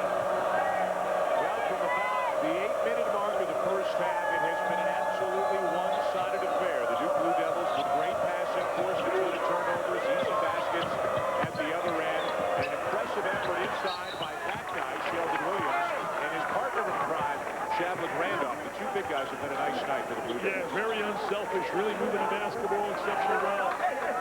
We are here for the ACC Big Ten Challenge presented by 989 Sports. The first time ever that Duke has come to the Breslin Center here in East Lansing. Along with Dick Vitale and Doris Burke, I'm Dan Schulman, and even before this game was at halftime, the challenge was over. The ACC had clinched. As Chris Fowler mentioned, it's going to be the most lopsided challenge there has ever been, although it's still been some great basketball, 2 great conferences on display. On our Star Watch tonight, we decided to look at a couple of freshmen coming into tonight's game. Luol Deng for Duke and Shannon Brown, who comes off the bench for Michigan State. Neither one of them with big nights, but Deng certainly had a lot more help from his teammates than Brown did. Yeah, he really had a lot of help, and he also contributed. He was very unselfish. You know, when I look at my whole ACC team, you can make an argument, obviously, for Grant Hill, who I love. But, you know, he's the choice. It's either Hill or Lenny Bias. It's so difficult to pick one over the other. I gave the edge to Bias, but you can't. I don't think you can argue at all about Laettner and certainly Tim Duncan. I think, obviously, the big forward, as the tip goes there, but the bottom line is you could argue about certainly Bias and Grant Hill. Justin Ackerman with the tip in there. Garden City, Michigan, a 6'9", 260-pounder who is a minor league pitcher for the Seattle Mariners in his spare time. It's not bad. You better go take some lessons from John Snow.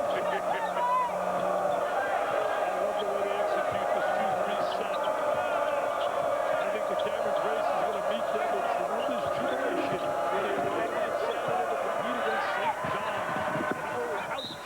St. John's has to go there after that blowout over Al Hofstra at Alumni Hall. Our 989 Sports player of the game tonight is Sheldon Williams of Duke. The big guy in the middle, just a sophomore for the Blue Devils, has had a very impressive night with 16 points, 8 rebounds, and 5 blocked shots. And he deserves the congratulations of his teammates as he goes to the bench. Yeah, he did a great job on the interior. He was really strong, very physical, had a lot of help from Duhan feeding the ball at the right time as well. But he worked very hard and gave him close presence inside. High vote for the win for Duhan. Rasheed Johnson with the drive and the hoop for Michigan State. And the score is going to be a little bit more respectable, really, than it was a few minutes ago. Michigan State was down by as many as 25, which threatened to be the worst home loss of Tom Izzo's head coaching career. Well, Duke managing the clock right now, really trying to get some execution out of 2-3 set. Has not been looking to put a lot of points on the board. If the points come within the realm of that offensive set, they'll take them, but they're trying to take time off the clock. Sports Center next year on ESPN. Coming into the game tonight, Dick. Duke was shooting 42% for the first 4 games of the season. They're shooting 58% here tonight. And a 3 goes down for Lee Melchione on the feed from Duhan, a walk-on last year because he was the 6th man in that class. You can only give out 5 scholarships. He's on scholarship this year. He played in high school along with Matt Walsh, the outstanding slasher and scorer from out of Florida. Redick still in the game for Duke, and he draws the foul. We're down to 22 seconds to play as the Blue Devils will go to 4-1 and get ready for St. John's on Saturday, 2 Eastern here on ESPN. Meanwhile, Tom Izzo's got his work cut out for him to get his team to learn from this and get ready for Oklahoma Saturday at noon Eastern here on ESPN. And then Kentucky, I'll tell you one thing, it doesn't get easier. Tom Izzo knows it. And this club has to regroup as they get ready to play at Auburn Hills. And they're going to set this aside. They're going to throw it away and just regroup and get ready to try and get a W against a good Oklahoma team, a young Oklahoma team that's battling some injuries. And Lavender and the kid McKenzie, outstanding freshman. I spoke with Kelvin Sampson the other day. He's excited about the potential of this team if he gets them all healthy. Shannon Brown getting a little bit of instruction from Tom Izzo. Chris Duhon has left the game. A big pat on the back from head coach Mike Krzyzewski. J.J. Redick knocks down a couple of free throws. Working on a streak of 28 in a row. Going back to last season, coming into tonight, just knocks down 2, and now he comes out. As we remind you again, SportsCenter is next here on ESPN, 18 seconds away. You got that star search, man. Looking for a star to step in the SportsCenter. Hey, I want to try out for that. Just into the drive and lay up. A little more PT. PT, baby. It's been all Duke today. They put an absolute clinic on. It started in the last 10 minutes of the first half, and it has just been a brilliant performance defensively, offensively. It's back to the drawing board for Mr. Izzo. 72-50. Duke smothers Michigan State, winning here with the Breslin Center tonight. Coming up on SportsCenter, Stuart Scott and Reese Davis will bring you all the stories of a big day in sports. Minnesota, Virginia, currently on ESPN2. For Dick Vitale and Doris Burke, I'm Dan Shulman. Thanks for watching. SportsCenter is next.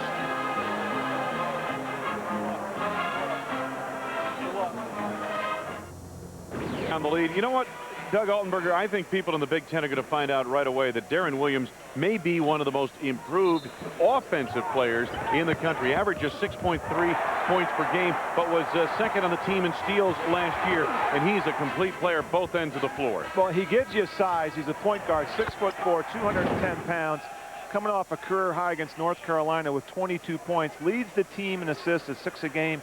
He's already got 4 in this game early on here in the first half. So, I mean, you got to believe that he's probably one of the most improved players in the Big Ten right now. Arkansas struggling. Even when they do get penetration to the bucket in the half-court offense, they're not getting anything of quality off of it. Well, they're having a hard time running their offense. Give Illinois credit on defense, and spacing-wise, they're getting too many guys in one spot, so a lot of good help defense by Illinois.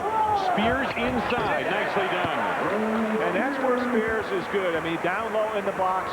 He's really their only true post guy that Illinois has down low. Feels very comfortable. Famatimi, nice move, but he traveled. Now, on a Saturday night, that might work, but this is not the NBA. That would work here tonight. That move will work tonight. Watch the last Illinois basket. Very patient on offense for the Illini, getting good shots. Yeah, good back screen. Spears comes off there, looks for the ball, gets it down low, and when the big fella at 6'9", 260 pounds, he's going to deliver it. Williams picked up by the freshman Famatimi. D. Brown watched by Eric Ferguson. Under 3 minutes to go, first half. When we watch Illinois guards, one of the keys is they always keep their dribble. They don't pick it up. Always looking to make the pass, penetrate, or do something. Brown has to force that one with the shot clock winding down, and he had Ferguson in his shirt.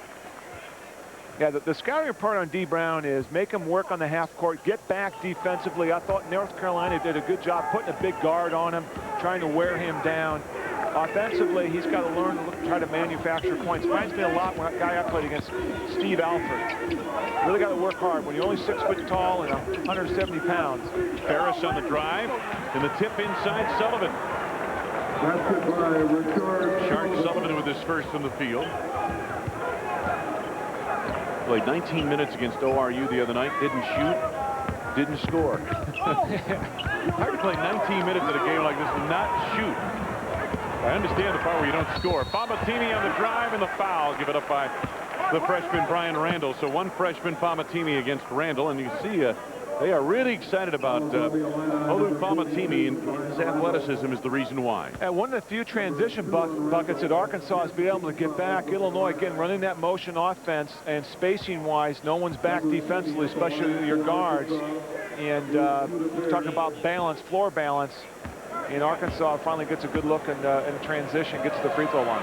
Bamatini out of Flint, Michigan. And, you know, you just expect that everybody from Flint is going to go to Michigan State. Well, Stan Heath spent some time recruiting Flint, Michigan, I guess, and it paid off for Stan once he left Michigan State and went down to Arkansas with an intermittent stop, leading the Golden Flashes of Kent State to their best season ever, a 30-6 record in the Mid-American Conference title. And we talked about him coming back from that right knee injury, a guy having had 3 or 4 knee injuries myself, not ACL but arthroscopic, but you know, it takes you time. Physically you might feel your knee is fine, but mentally having that confidence, and that just, there's nothing you can do about it.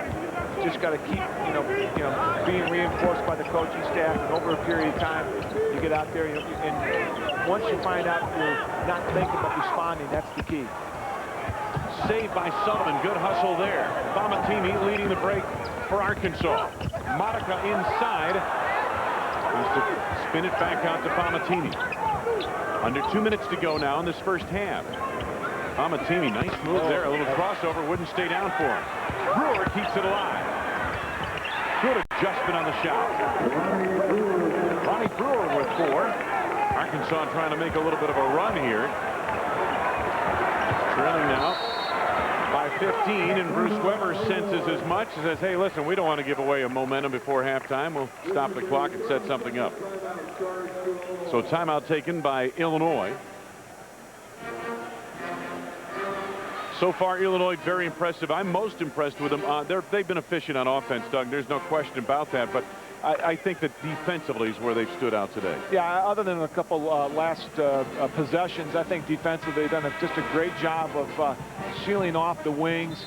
And when there is penetration coming from the top, the big fellows like Augustine and Smith have come over to help defensively. For Arkansas, I think Bamatini coming in, a little bigger guy at the point who can handle the rock a little bit. It's given them a little different dimension offensively, and they've had some success here early on. That's why Bruce Weber calls a timeout, get these guys collected defensively, wants to finish strong. He comes from the school of Gene Cady. You play hard. You know, the first couple minutes of the game, he's trying to get the first 2 scores, especially at halftime, at the end of half, and then beginning of the second half. And they really preach that hard at Purdue, and I think he wants to sort of teach his guys, listen, let's finish strong and start.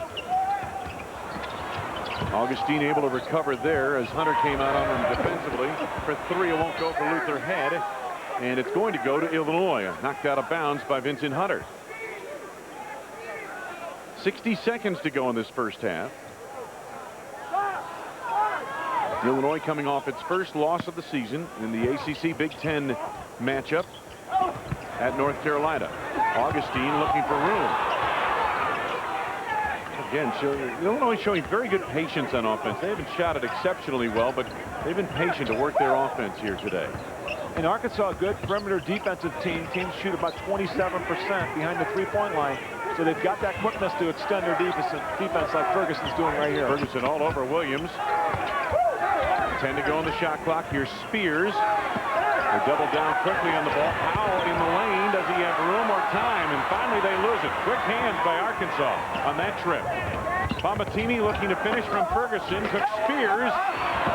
Rebound back tap for 3. Modica way off on that one, and it'll belong to Arkansas. Knocked out of bounds by Illinois. Roger Powell saying, what do I have to do to get that thing to stay down? 17 seconds to go as Arkansas makes some changes. Ferguson and Hunter leave. Ferris back in along with Richard Sullivan. Billy Ferris. Bamatini on the block, posting low. Triple team. Taken away by Luther Head. Knocked out of bounds by Modica. And they got a foul coming up on Jonathan Modica. Reach-in foul on Modica is his first. Boy, Luther had really last year suffered from a stomach hernia, they call it. But they really had a difficult time trying to diagnose this. He only practiced less than 50% of the time, and when he did, he was ailing most of the time. So, you're seeing a whole different dimension of a player that Illinois didn't have last year, and he has really come on strong, and the coaching staff at Illinois is really impressed with this guy early on. One of the great athletes in the Big Ten Conference. And Head guilty of the foul here, reaching in. Luther Head, to see the real Luther Head, you'd have to go back to his freshman year. And Doug, the thing that impressed me was that he was probably their most powerful and explosive leaper, in addition to being a guard that you had to watch at the three-point line. Yeah, I don't think there's anybody on the team that can go upstairs like Luther. I mean, get great leaping ability, and he gives you, especially on the backdoor cut, you can throw it up there. Oh, yeah. And he did that against North Carolina. He went upstairs, and when you see that, you know he's back and 100%. Famatimi makes the first, he'll have another. 4 points for Olu Famatimi. The Parade and McDonald's All-America. D. Brown back on for Illinois. For Arkansas, Ferguson and Hunter. 5.7 remaining. Illinois has led by as many as 20 here today. Arkansas has never led in this game. Got a violation, a lane violation coming up, and it's on Illinois. So Famatimi gets another one.